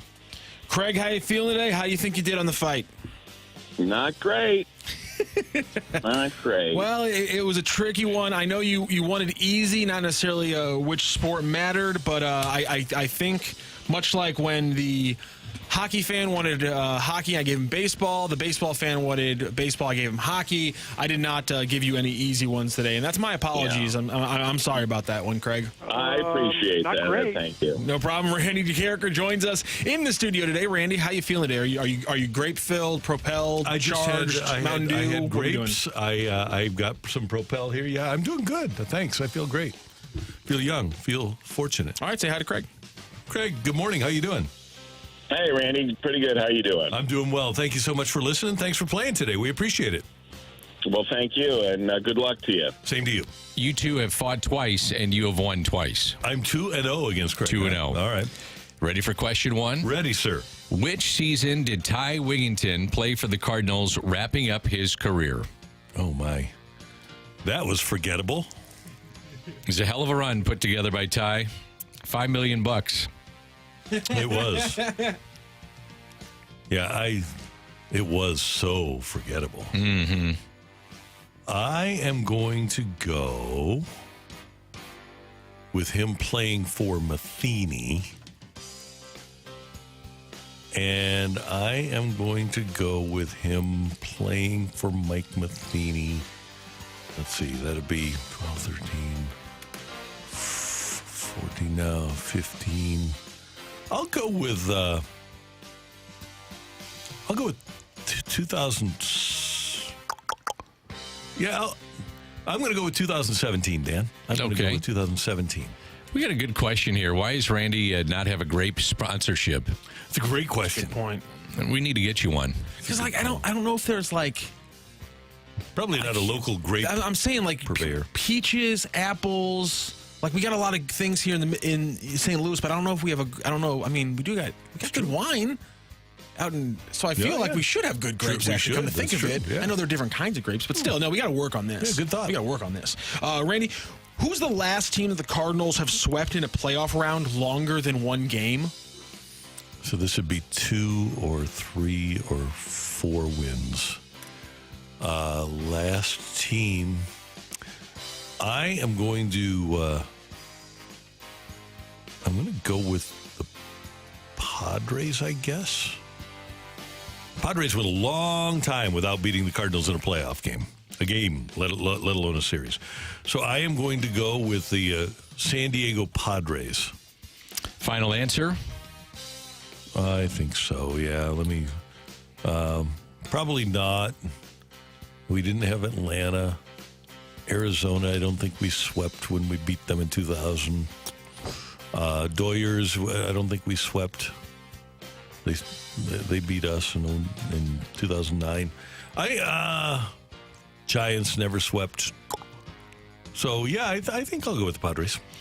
Which recent Cardinal is the franchise's all-time leader in postseason hits?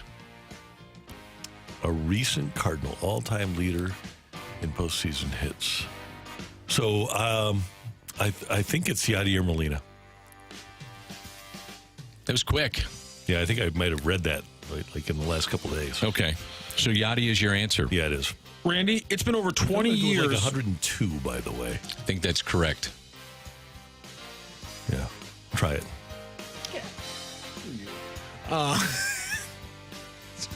You know what? What? You know what? Take a long walk. On a short pier? Yep. You son of a... it's been over 20 years. Take this question for you. It's been over 20 years since a player last won both the NCAA Tournament's MIP award and an NBA Finals award in their career. Which 90s Finals MVP completed the feat most recently? 90s Finals MVP was the NCAA Most Outstanding Player. Okay. Well, 6 of them in the 90s were Michael Jordan. He was that guy. You know what, Matthew? I think I'll do the lifeline here since I've got it sitting there for me. Well, I got the other ones from the 90s for you here. Okay, good. Tim Duncan, Isaiah Thomas, or Hakeem Olajuwon?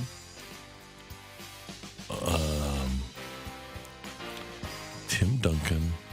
Well, it couldn't have been Hakeem. So that would give us...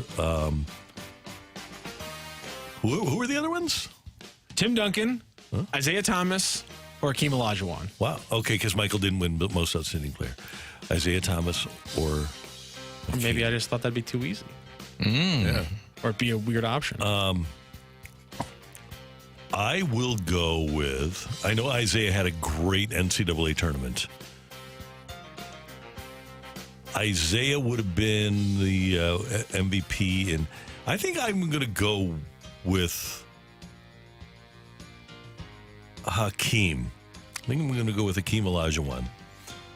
would have won in 94 and would have been the most outstanding player. Now, he would have 5 slamma-jamma. Yeah. Yeah, when you knocked him out of contention early, I was confused. Oh, because I wasn't thinking. I was thinking that he's a Euro. I misread. I misspoke on the question because I was thinking about Michael, but he was the most outstanding player in college. And I'm going to go with Hakeem Olajuwon here after lengthy deliberation. We have a winner in today's fight. Craig going up against Randy Carricker, 0-2, trying to get that first win. Does he do it? Or does Randy Carricker walk away to close out the week with another victory? Ring that bell. The winner and still champion of the fight, Randy Carricker.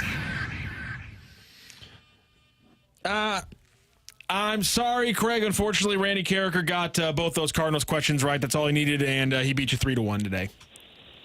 Fair enough. Thanks for having me on, and have a great weekend, guys. Thank you. You too. Third time was not a charm for Craig, but we'll get him on for time number 4 and give him a shot at for Randy sometime in the future. Let's go through the questions and answers. Which season did Ty Wigginton play for the Cardinals, wrapping up his career? You guys both went a little bit later in the timeline, 2013.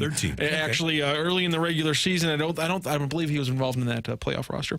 Who's the last team that the Cardinals have swept in a playoff round longer than one game? That is, in fact, the San Diego Padres. They did it in 2005. They also swept the San Diego Padres back in 1996 as well. To Randy Carricker's point, there were back-to-back 3-game sweeps, and then the Cardinals beat the Padres 3-1 in the 2006 LDS. So only one win against the Cardinals in 13 games? 10 games. I can't count. 10 games and only one win for the Padres in the playoffs so far against the Cardinals. Again, that was 2005, the most recent playoff sweep in a round longer than one game for the Cardinals. By the way, the rest of the NL Central, 1907 was the last time the Cubs swept a team. It was the Tigers 4-0. The Brewers swept the Rockies in the 2018 NLDS. The Reds swept the Dodgers in 1995, and the Pirates last swept the team in the Reds in 1979. So, hey, the NL Central doing great. And which recent Cardinals the franchise's all-time leader in postseason hits? Randy, you hit it right on the nose. 102 hits for Yadier Molina, which places him 6th all-time in baseball history, which is insane. And it's been over 20 years since a player last won both the NCAA's Tournament Most Outstanding Player Award and an NBA Finals MVP award in their career. And it was, in fact, Hakeem Olajuwon, who, of course, won 2 Finals MVPs with the Houston Rockets. He also won the Most Outstanding Player Award all the way back in 1983 with Houston. Fascinating little point here. 4 out of 5 years in the NCAA tournament, the most outstanding player would go on to win a Finals MVP. 1979, Magic Johnson. 1981, Isaiah Thomas. 1982, James Worthy. And 1983, Hakeem Olajuwon. All 4 of those players would go on to win at least one Finals MVP in their career. Of course, Isaiah Thomas wins his in 1990. Tim Duncan at Wake Forest, great player, did not win the MOP in the tournament because, well, he was playing for Wake Forest. So a 3-1 win for Randy Carricker in the fight today. Thank you again for Craig for joining the fight and joining the show. All right. Thank you, Matthew. Coming up next year on 101 ESPN, we're going to talk to Blues center Robert Thomas. We weren't able to get him this morning because of the time difference and the Blues playing tonight. So we recorded this yesterday before the game, but Robert Thomas is coming your way next on 101 ESPN.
locker room. What a goal by Robert Thomas! It's time now for Blues forward Robert Thomas on the opening drive. Driven by Pure Performance, the only stop for all your aftermarket vehicle needs.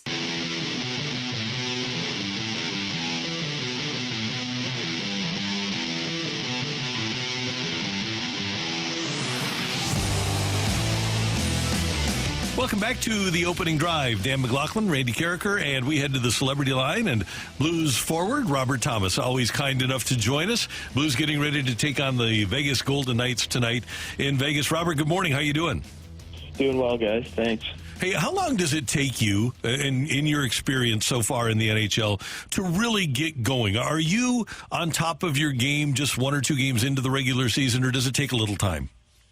Yeah, it takes some time. I think you're close to on top of your game right from the get-go. You get some preseason games in and stuff, but it's a whole other level during the regular season, just speed and time and getting your timing down. So I think it takes a couple games, even up to 10 games, to really get into the flow of the season. And everyone's just so excited that the season started, and there's new guys and new teams and new systems and new coaches, and the first 10 games, it's kind of for lack of a better word, show. Is it a good thing to start on the road? Do you find that with team bonding and just being around each other, being around the guys? Yeah, I think it's important. I mean, at the end of the day, whether it's at home or on the road, your first road trip, I think is really important, especially when you got 5 or 6 new faces on your team. I think it's the best time to really gel as a team. At home, everyone's got families and stuff like that, so you get a lot of time together on the road. You are playing now your 6th season in the NHL, and you've seen a lot. You've been through multiple coaches. You mentioned new systems. Are you seeing much now, Robert, that you haven't seen before? Not really. It's all pretty similar stuff you've seen in the last couple of years. So hasn't. I mean, we've only played one team, so yeah. But I mean for yourself. I mean, when new coaches come in and say, "Okay, we're going to implement new stuff," is there much for you to learn now about the sport from new coaches and people that are bringing in different ideas for you? Yeah, there is always stuff to learn. I mean, I've loved watching hockey around the league. Like, I watched 3 games last night and I guess 2 nights ago, but. It's always cool watching new stuff. Everyone's trying to get an edge, and it's really neat seeing new ideas and even players just making different kind of plays and sitting in different spots. And you kind of wonder like why or what got them to do that, and it's always a lot of fun. How do you think the new guys have meshed so far? In particular, Broberg, Holloway, a lot was made of them. How do you think guys have meshed so far? Yeah, I think really good. I think, we got off to a great start. I think it's important that we just continue to build on that. They're guys that are vocal in the room. They're comfortable on the ice. They're playing really good hockey as well. So I've been really impressed with them since the start of camp. And, I think, we're a team that if we come together, we can make some noise. Okay, you mentioned seeing things that guys do around the league. First thing here, could Robert Thomas score the Michigan goal? Do you have it in your toolbox? No. Okay, it's just not there. What is one, though, that you've seen somebody do that you'd like to work on? Yeah, I think there's different moves on the power play, especially coming on my forehand side, whether it's coming up high, coming low. And just making little switches between guys, whether it's off face-offs or in the zone. People are always trying to find new ways because the PK changes every 2 years, and guys are always changing on the PK. So it's kind of like a little game where power plays are really strong one year and then PKs are really strong one year, and it's kind of just a little game of switching. So that's what I watch the most, as well as just in the offensive zone. I think guys are going to soft areas that pucks seem to just go to, and so I'm just kind of following that. Robert, what's it like when, let's say, Buchnevich moves to the top line with you, and then he goes back to center, and you're dealing with different line mates throughout a game? Is that tough, or is that something that you welcome? Yeah, it's something that I welcome. Obviously, it's nice to get a couple shifts with him. He's such a great player and so smart, and we've created a lot of offense in the past together. So it's always nice to get a couple shifts with him. When you are on the ice with another player, are there certain guys where you just know exactly where they're going to be, and some where you just kind of have to look around for them? Yeah, definitely. Once you play with a guy for a while and have gotten to play with him for a couple of years, you pretty much know where you pretty much know the way he thinks. So you know what kind of play is coming, and you know where he's thinking he's going to go. And you still have to look sometimes, but you got a pretty good feeling that you can start making the pass before you even look, and then you just look and he's right there. Who's been the one guy that has stood out for you in that regard, that you and he have or had great chemistry on the ice together? Oh, I think it's Bucci for sure, and Kyrou. I think those are two guys I know pretty much where they are at all times on the ice. So those two I've had a lot of success with in the past, and definitely know where they are at all times.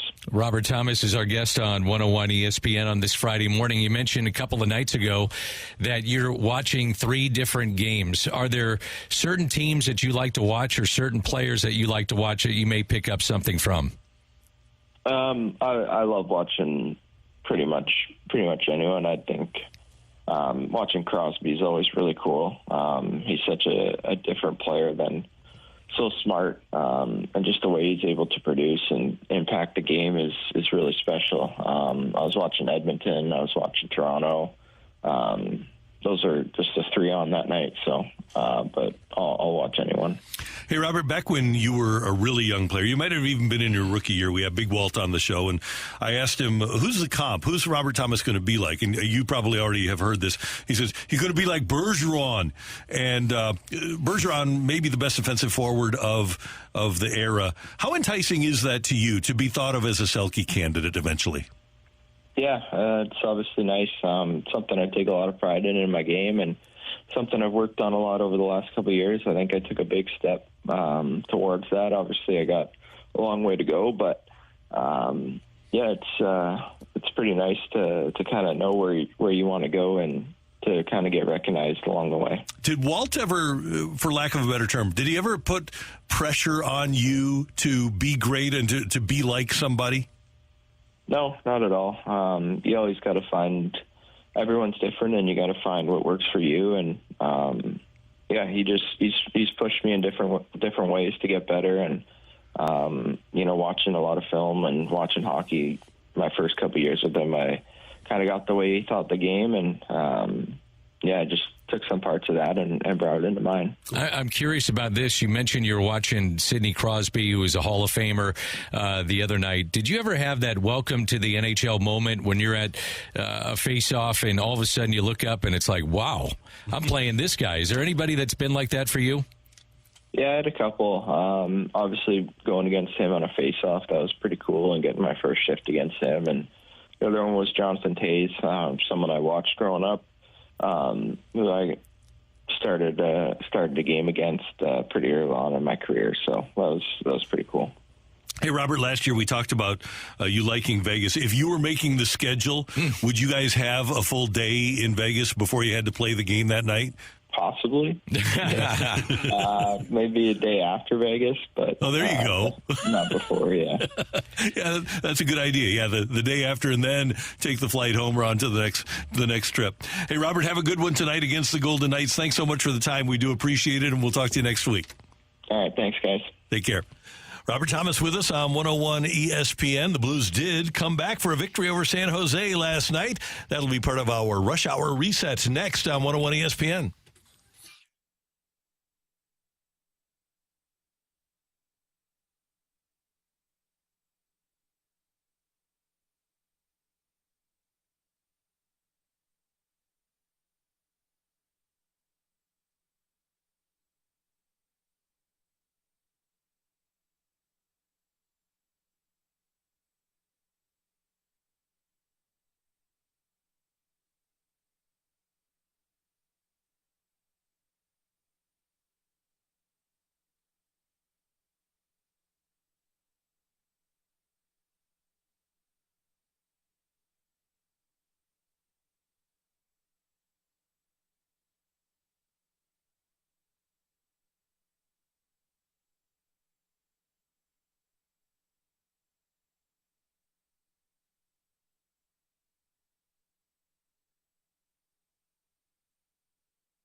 recapping the biggest stories of the day on the opening drive with a Rush Hour Reset. Brought to you by James Carlton State Farm. Are your car and home insurance rates competitive? Find out at carltoninsurance.net.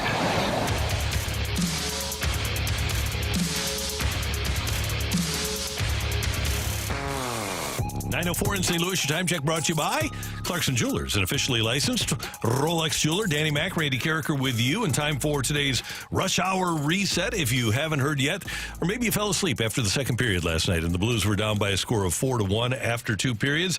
Well, they scored 3 in the third, including an empty netter from Justin Falk in the final minute. Then Braden Shen scoring at the 45-second mark of overtime. And the Blues win their second in a row, 5-4 over the San Jose Sharks. So the first period, you probably stayed up for that.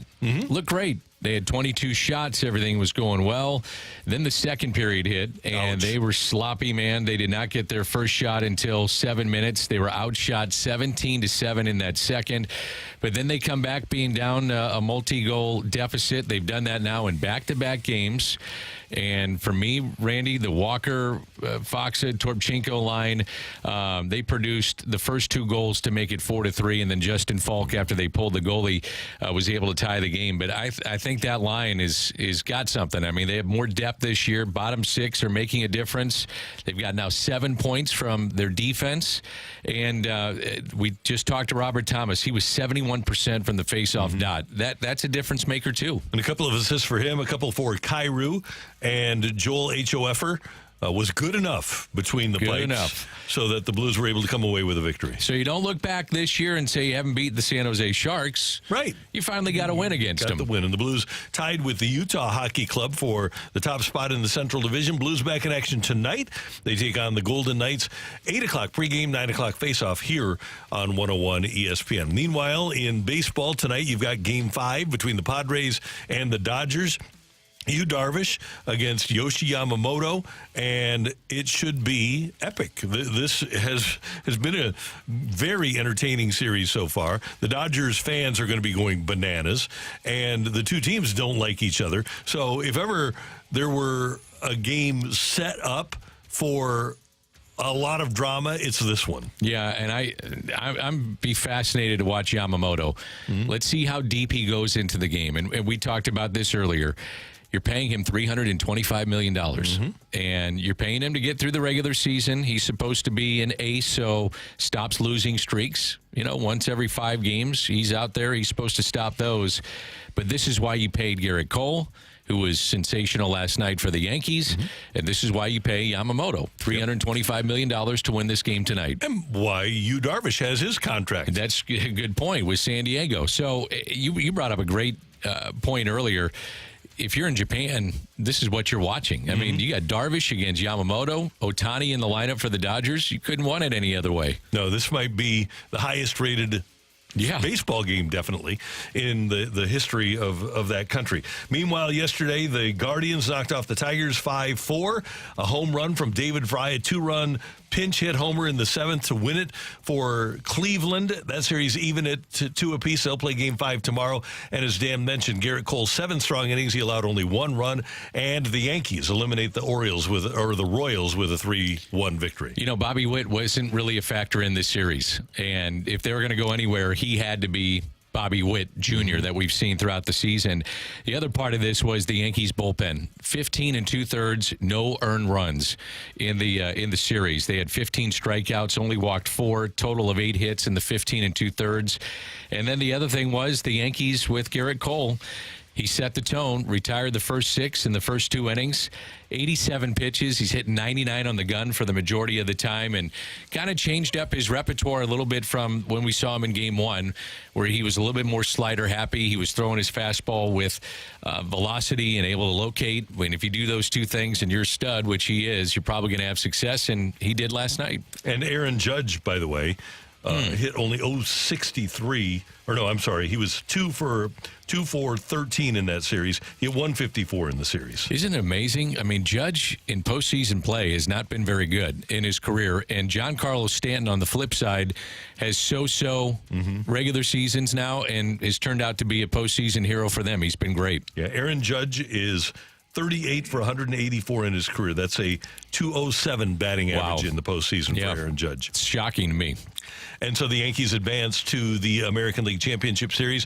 Football last night, the Niners over the Seahawks, 36-24. So San Francisco improves to 3-3. The Seahawks fall to 3-3, and those teams will battle it out for the NFC West. And some college football tomorrow. Mizzou at UMass, 11 o'clock on ESPN2. The Tigers ranked 22nd in the country, and they'll visit a 17,000-seat stadium in Amherst. A really curious scheduling decision by Curious? Mizzou here. How about a bad one? Yeah, bad one too. By the way, can we go back to Monday Night Football or Thursday Night Football? Mm-hmm. Brock Purdy right now has to be the best value in the history of the NFL.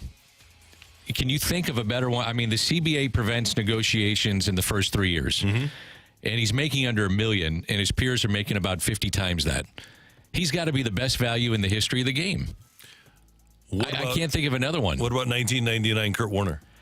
I'll look at this one because of the guys that are in the league that are making so much money. Now, Kurt wasn't making money. I agree. Mm-hmm. And he did get his money. And he won the Super Bowl. So that'd be the difference. But I'm still going with Brock Purdy right now. It's a pretty good deal right now. Holy smokes. Yeah, Mr. Irrelevant.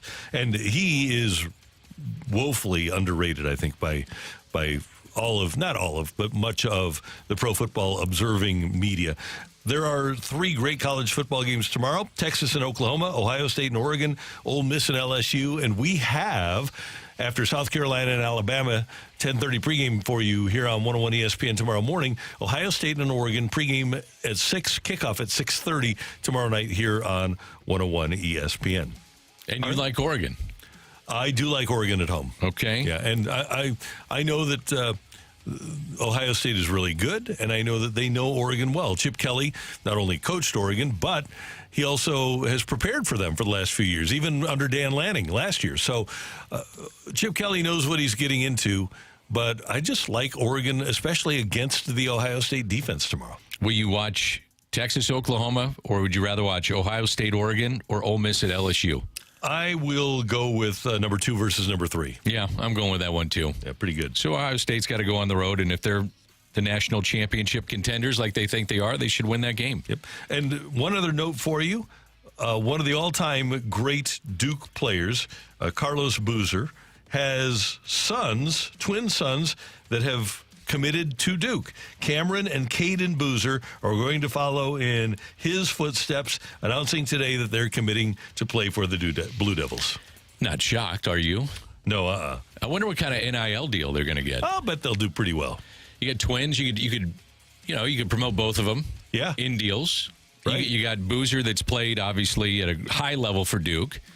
Yeah. I wonder if they'll do as well as the Cavender twins did in basketball. The Cavender. Who are the twins that the Haley twins at Mizzou?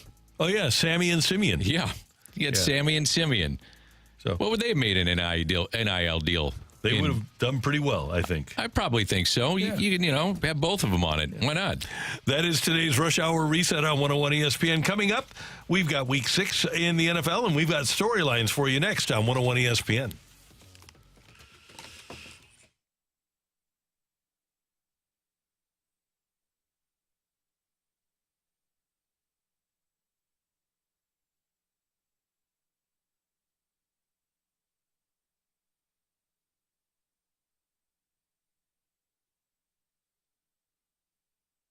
Price just went up on car insurance. Check us out.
Dan, the game of the week in the NFL wasn't on Thursday night. It's not on Sunday night. It's not on Monday night. It's not even in the 3:25 window on Sunday. Nope. The NFL game of the week is a noon game on Sunday this week. It's the Baltimore Ravens and the Washington Commanders.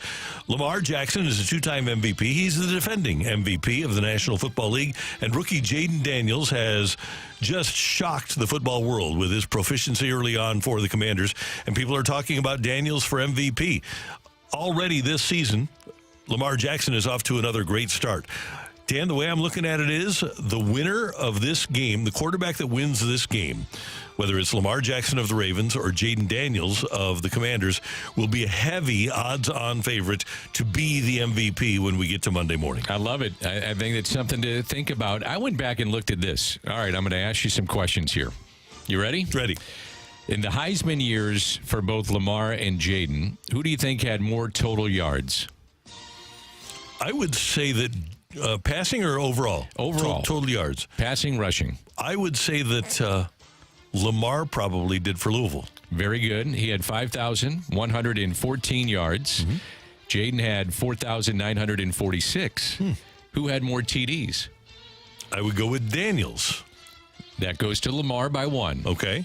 So now in their first 5 NFL starts, I went back and looked at this. And I was a little surprised at this. Who do you think has more total yards in their first 5 NFL games? I'll go Daniels. I thought that would be it. It's Lamar. Wow. He had 1,158, and Jaden Daniels has just over 1,400. Do you like this? Yeah, I do. Okay. This is great. All right, first 5 NFL starts, who's got more TDs? I'm going to go, I will go with Daniels again. He does. He's got 2 more. So he's got 8. Yeah. Lamar had 6. Okay. I'm with you. I mean, I've been saying it for the last week. I think you got to look at Jaden Daniels. Not only is your rookie of the year, which is a runaway at this point, but he's got to be in the conversation for MVP. I mean, they're 4-1. He's putting up historic numbers. They're a different team. And now you got the Beltway Bowl this weekend. I think it's going to be fun. It'll be great. I'm really looking forward to it. Okay, I'm going to go to Monday night. And I got the Bills and the Jets. Bills trying to avoid a 3-game losing streak. And then you have everything that surrounds Aaron Rodgers with the firing of Robert Saleh, Nathaniel Hackett, all the noise around him. What happens with Aaron Rodgers? You know what I mean? And I'm sick of talking about him, but I'm still going to watch because I'm intrigued by what happens with the firing of a head coach. Do the Jets get that bump when you fire a head coach? The Bills, you look at Josh Allen with the concussion protocol and what happened when he came back last weekend, didn't look the same. I think it's an intriguing matchup for both. Yeah, wasn't Allen something like 9 for 30? He was. He looked terrible. Yeah. And he probably should have been. I mean, if you read the reports after the game, it was such a quick protocol with him. He should have been out of there. They should have just said, you're done. You're done for this game, and then, we'll evaluate as we move forward. And they hardly even did that, which... That's scary when you watch the league do that. And there's no way that Buffalo should have lost that game. They need to reevaluate a lot of things there. Obviously, their time management was horrible at the end of that game. But I think when you look at the game on Monday night, it's all going to come down to Rodgers. Yep. That's what we're going to be focusing on. How's he going to perform? The general perception out there is that he got Saleh fired. And if I'm Jeff Ulbrich, their head coach, and I know what's going on there, and I assume that he got Saleh fired. I say, fine, you just run the offense. Do you be you. Yeah, and we did these moves. I mean, there's no other way to look at it. They did the moves because of him, and they're trying to catch lightning in a bottle with a 40-year-old guy with a bad Achilles. Yeah. Okay, I'm going to give you a game that I'm curious if you will watch. Cleveland and Philly, just because of Deshaun Watson. Just watching to see what the train wreck is like. Exactly. Yeah, I think so. Yeah, you have to keep an eye on it because at some point the guy's going to make a play. That's the amazing thing about Deshaun Watson. He hasn't made a play all year long. He's terrible, Randy. Yeah, he is awful. It's tough to watch. Have you completely given up on him, or do you think there's anything there? No, I don't think there's anything there. And probably I watched just because they traded the multiple first-round picks, and he's got a fully guaranteed contract, which is unheard of when you think about the NFL and how they approach this situation. Yeah, I think he's done. I mean, in just watching the games, and I'm not a coach, you're not a coach, but it's pretty plain and obvious. he goes very slowly through his reads and his progressions, and it's just like he's a step late with everything. It's just it's hard to watch him play. It is. He is a huge part of the reason that the Browns lose. Dan, I think that especially up in Bristol and at the mothership, they tend to overstate, not that the quarterback is not valuable, but they overstate how important a quarterback can be, or the lack of importance. They understate the importance of the rest of the team. The perfect example there is the Cincinnati Bengals. Joe Burrow leads the NFL with 12 touchdown passes. He only has 2 interceptions. He's 6th in the league in yards per game at 274 per game. His passer rating is 2nd in the league at 113.6, yet the team is 1-4. That is not Joe Burrow's fault. Only one team, the Carolina Panthers, has allowed more points than the Cincinnati Bengals.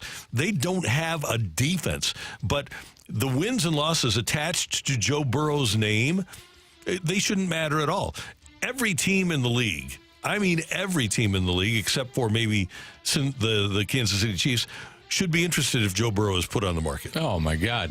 Take him in a heartbeat. Yeah. I still don't think they're out of it either. I don't either. Even though they're 1-4, but with Burrow and with they put up 38 points against Baltimore over the weekend. So, yeah, I'm not counting them out just yet.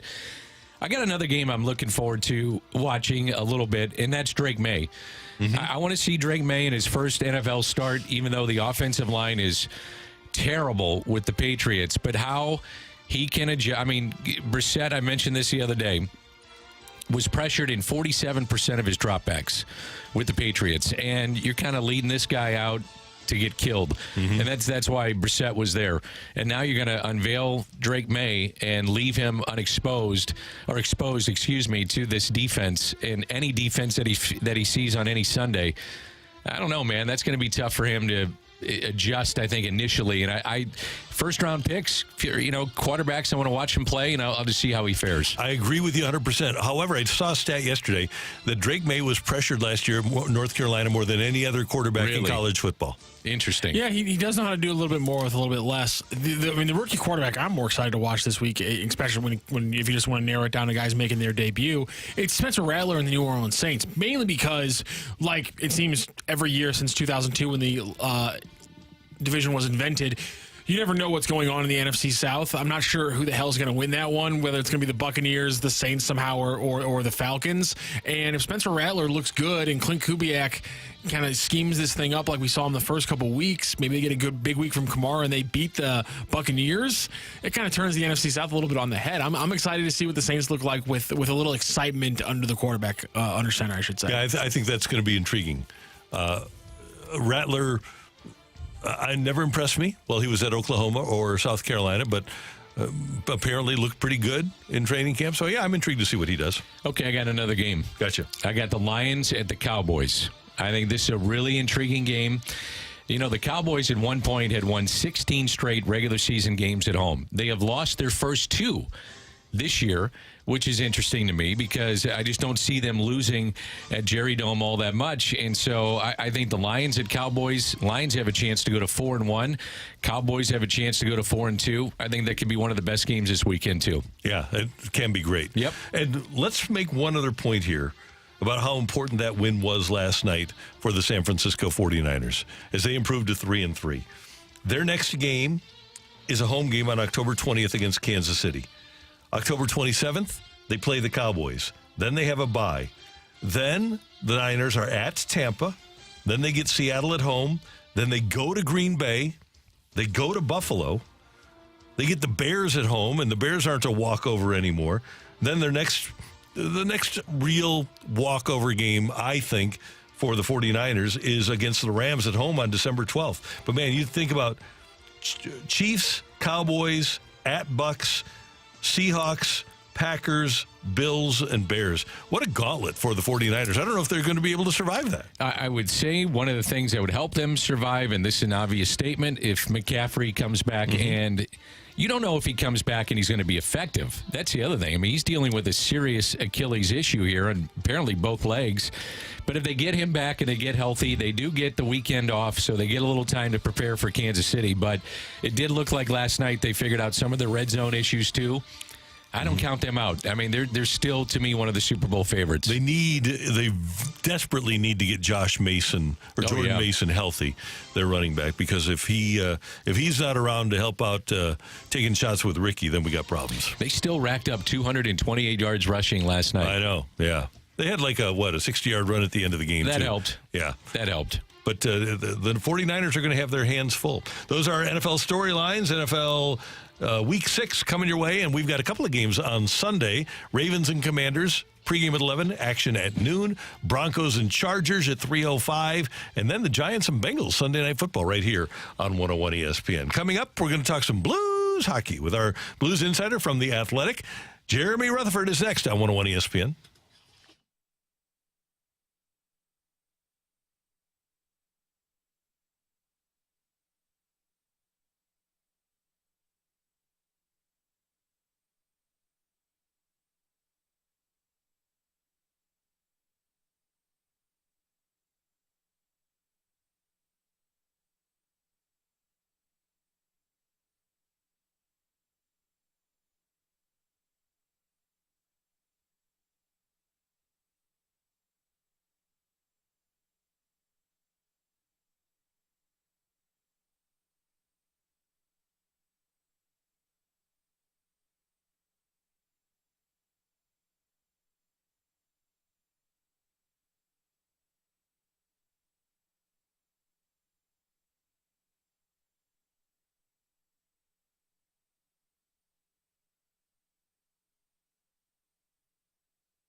This is Rocky with your Sports Center update, driven by Johnny Londoff Chevrolet and Johnny Londoff Autoplex. Following their overtime win yesterday to open the season with 2 consecutive wins, the Blues are in action tonight, facing off against the Vegas Golden Knights. You can hear the action right here on your home for the St. Louis Blues, 101 ESPN. Pregame starts at 8 p.m. for that 9 p.m. pregame show. Speaking of what's on 101 ESPN, jam-packed with football this weekend. We got a doubleheader on Saturday, South Carolina and Alabama. Pregame starts at 10:30, and then Ohio State and Oregon, that late conference matchup between those two longtime Big Ten teams. Pregame starts at 6 p.m., and then we have a triple header on Sunday with the Ravens Commanders, Broncos Chargers, and Giants Bengals. That is your Sports Center update, driven by Johnny Londoff Chevrolet and Johnny Londoff Autoplex. See them at londoff.com. Chevy, together we drive. Are you kidding me?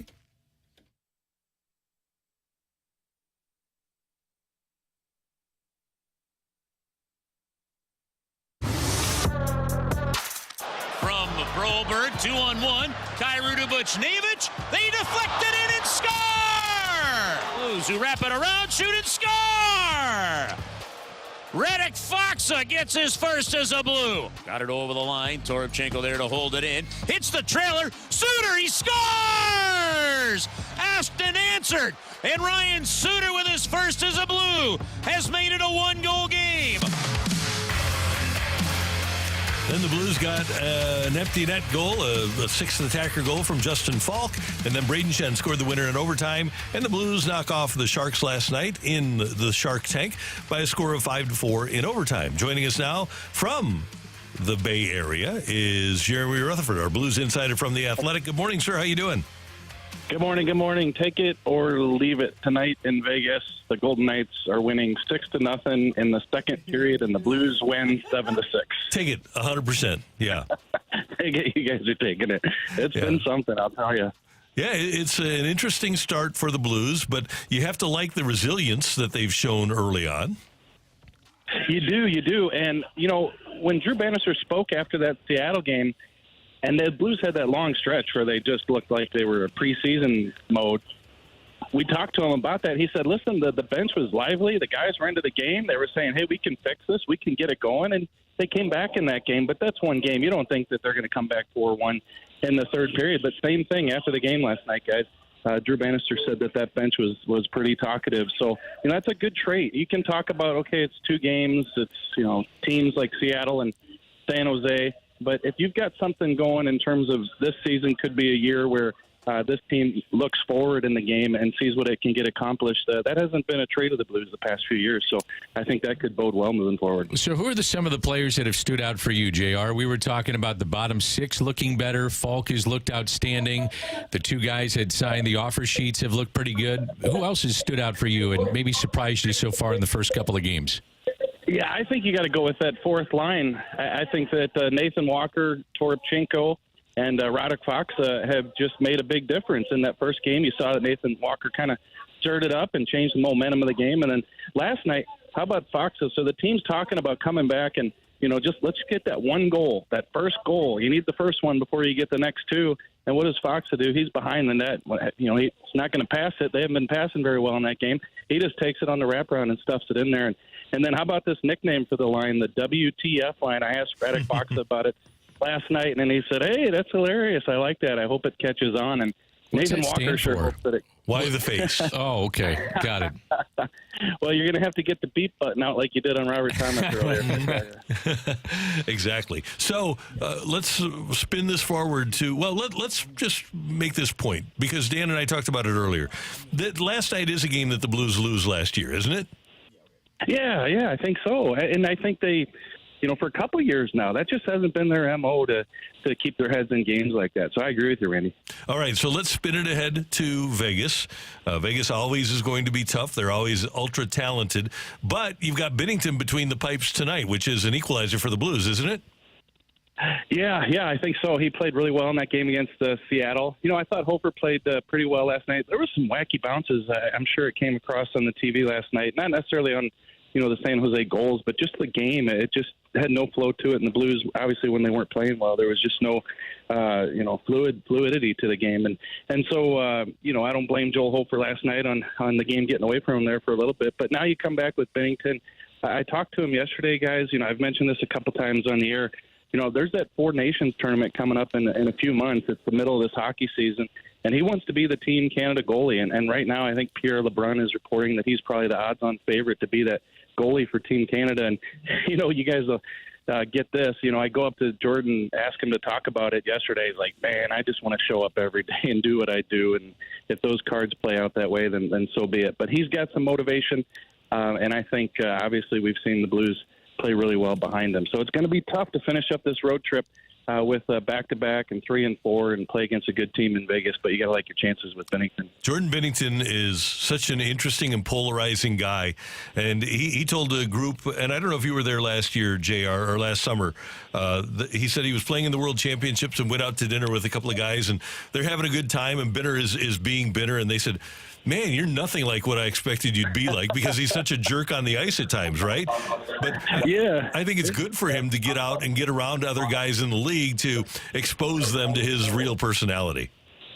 That's a good point. I never thought about that because, when you think about guys being on that Team Canada team, whether it be the World Championships that he was in this past offseason, or if you're talking about the Four Nations tournament, or you're talking about the Olympics coming up, there's got to be not just players, Randy, that wonder, but management people. That's why I think it's good for Jordan Binnington and Blues fans that Doug Armstrong is a part of that management team. They can say, hey, listen, I know the reputation. I get it. We've seen the highlights, swinging sticks, throwing punches, stuff like that.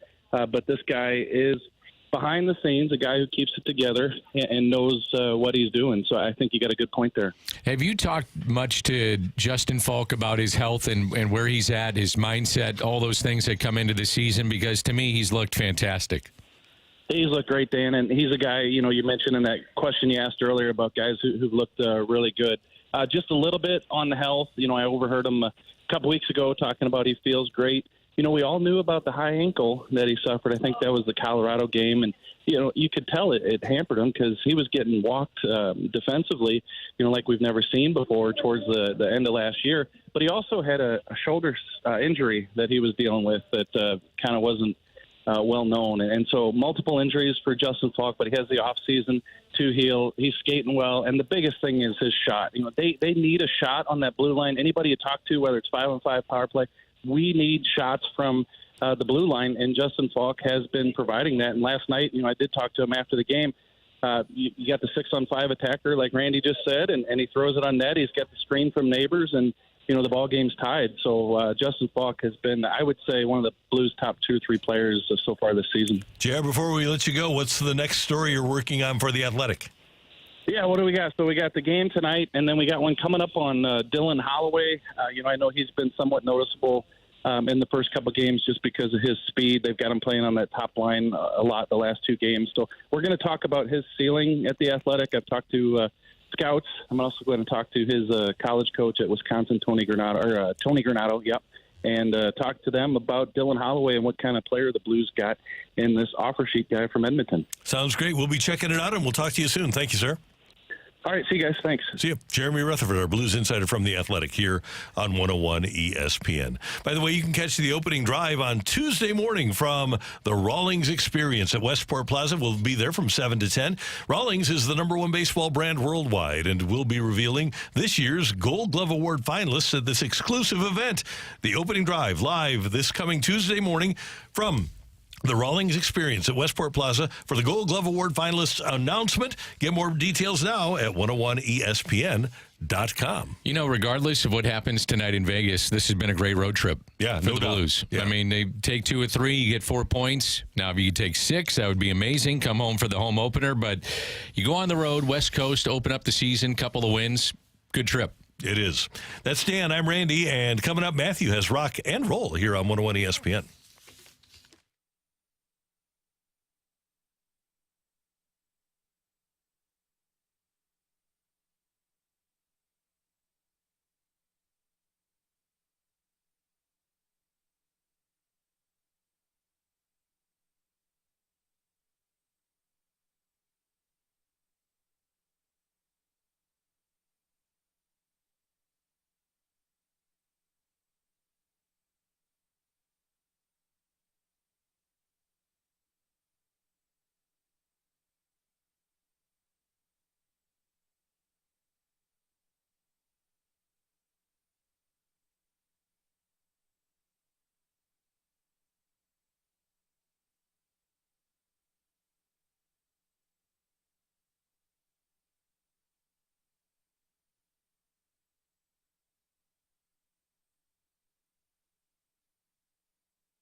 and roll.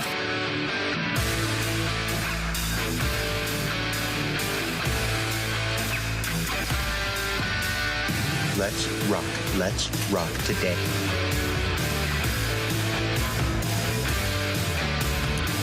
We've got a balloon party with T-Mac and Ajax coming up from 10 to 11. The BK and Ferrario extravaganza from 11 to 2.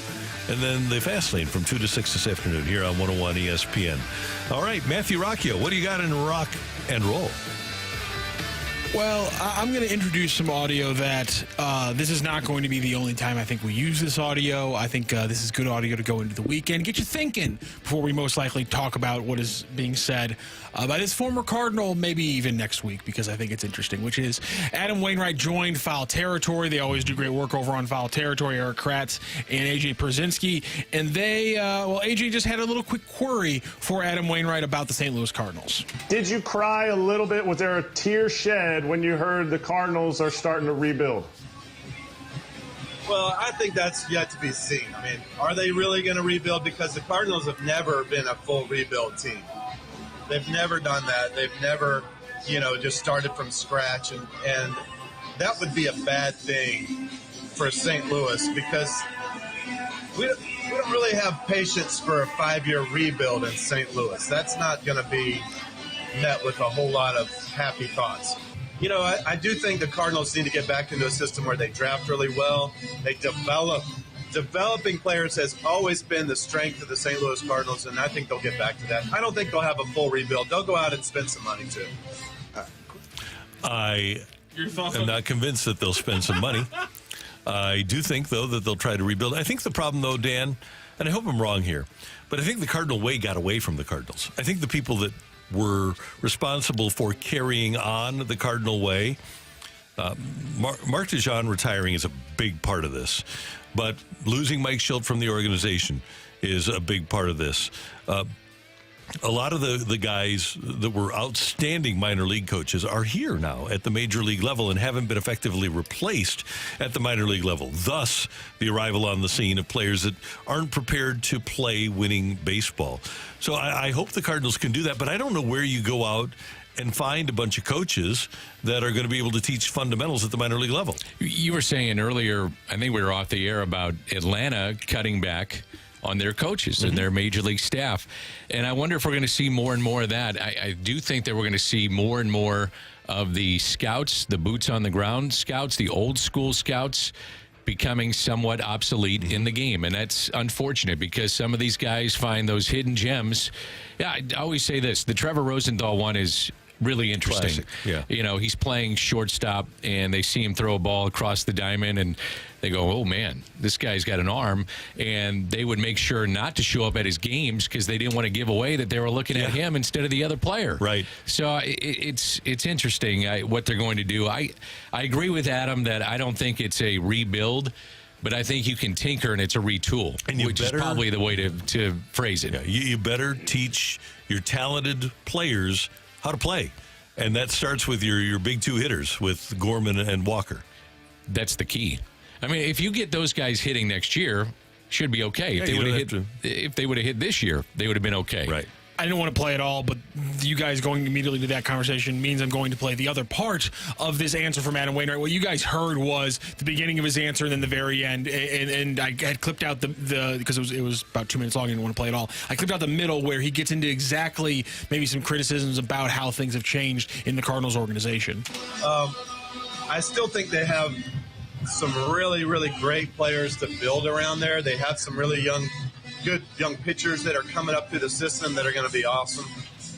They need to build up their position player minor league system a bit. There's not, from what I could tell, there's not a whole lot coming that's going to be like major impact. Now, maybe I'm wrong, but that was kind of surprising that through the last couple of years, they got kind of rid of some of the roving pitching instructors, some of the scouting development departments that they had that have always been such a strength for the Cardinals. But they just were pouring into so much into the big league teams, and we underperformed. That's odd that the general manager can't go out there drive-in runs. They can't get people out. Eventually, the players have to perform. And this year, the big guys didn't perform like they know that they want to. And the year before, the big guys didn't perform like, we wanted to. And so the players have to take some credit's the right word, but the blame for not getting the job done sometimes. But not wrong, but I will say this, that I don't think the talent has generally been maximized here. The players do deserve blame, but in any walk of life, there are people that are here that are responsible for maximizing my talents. Wherever you are, the manager and the people that are in charge, and that includes John Mozeliak, Ali Marmal, and the coaches, they have a job, and their job as development guys and teachers and coaches is to maximize the talent. I don't think that the performance of the talent here has reflected the actual talent. I would say that he's probably referring to this year, Goldschmidt, Arenado, when he's talking about players that didn't play to their level.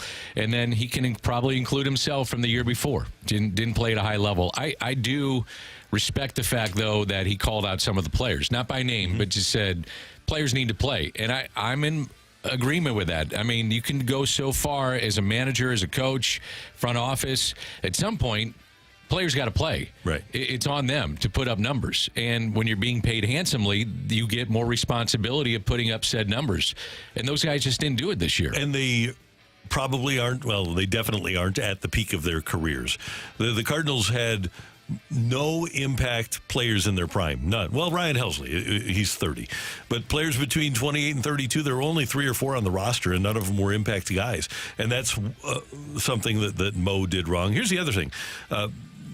Adam referred to not having a roving pitching instructor like Chris Carpenter, who they had at a really low cost and got rid of during the pandemic, and now he's with the Angels. But you need, we've mentioned this before, and this is why we talked about Sal Fasano, who was just let go by the Atlanta Braves. The Cardinals have 5 catchers among their top 30 prospects, but don't have a minor league catching instructor. I would assume that changes, wouldn't you think? I would hope so. Yeah, but you need to have people that teach players how to run the bases, how to play the infield, how to play the outfield.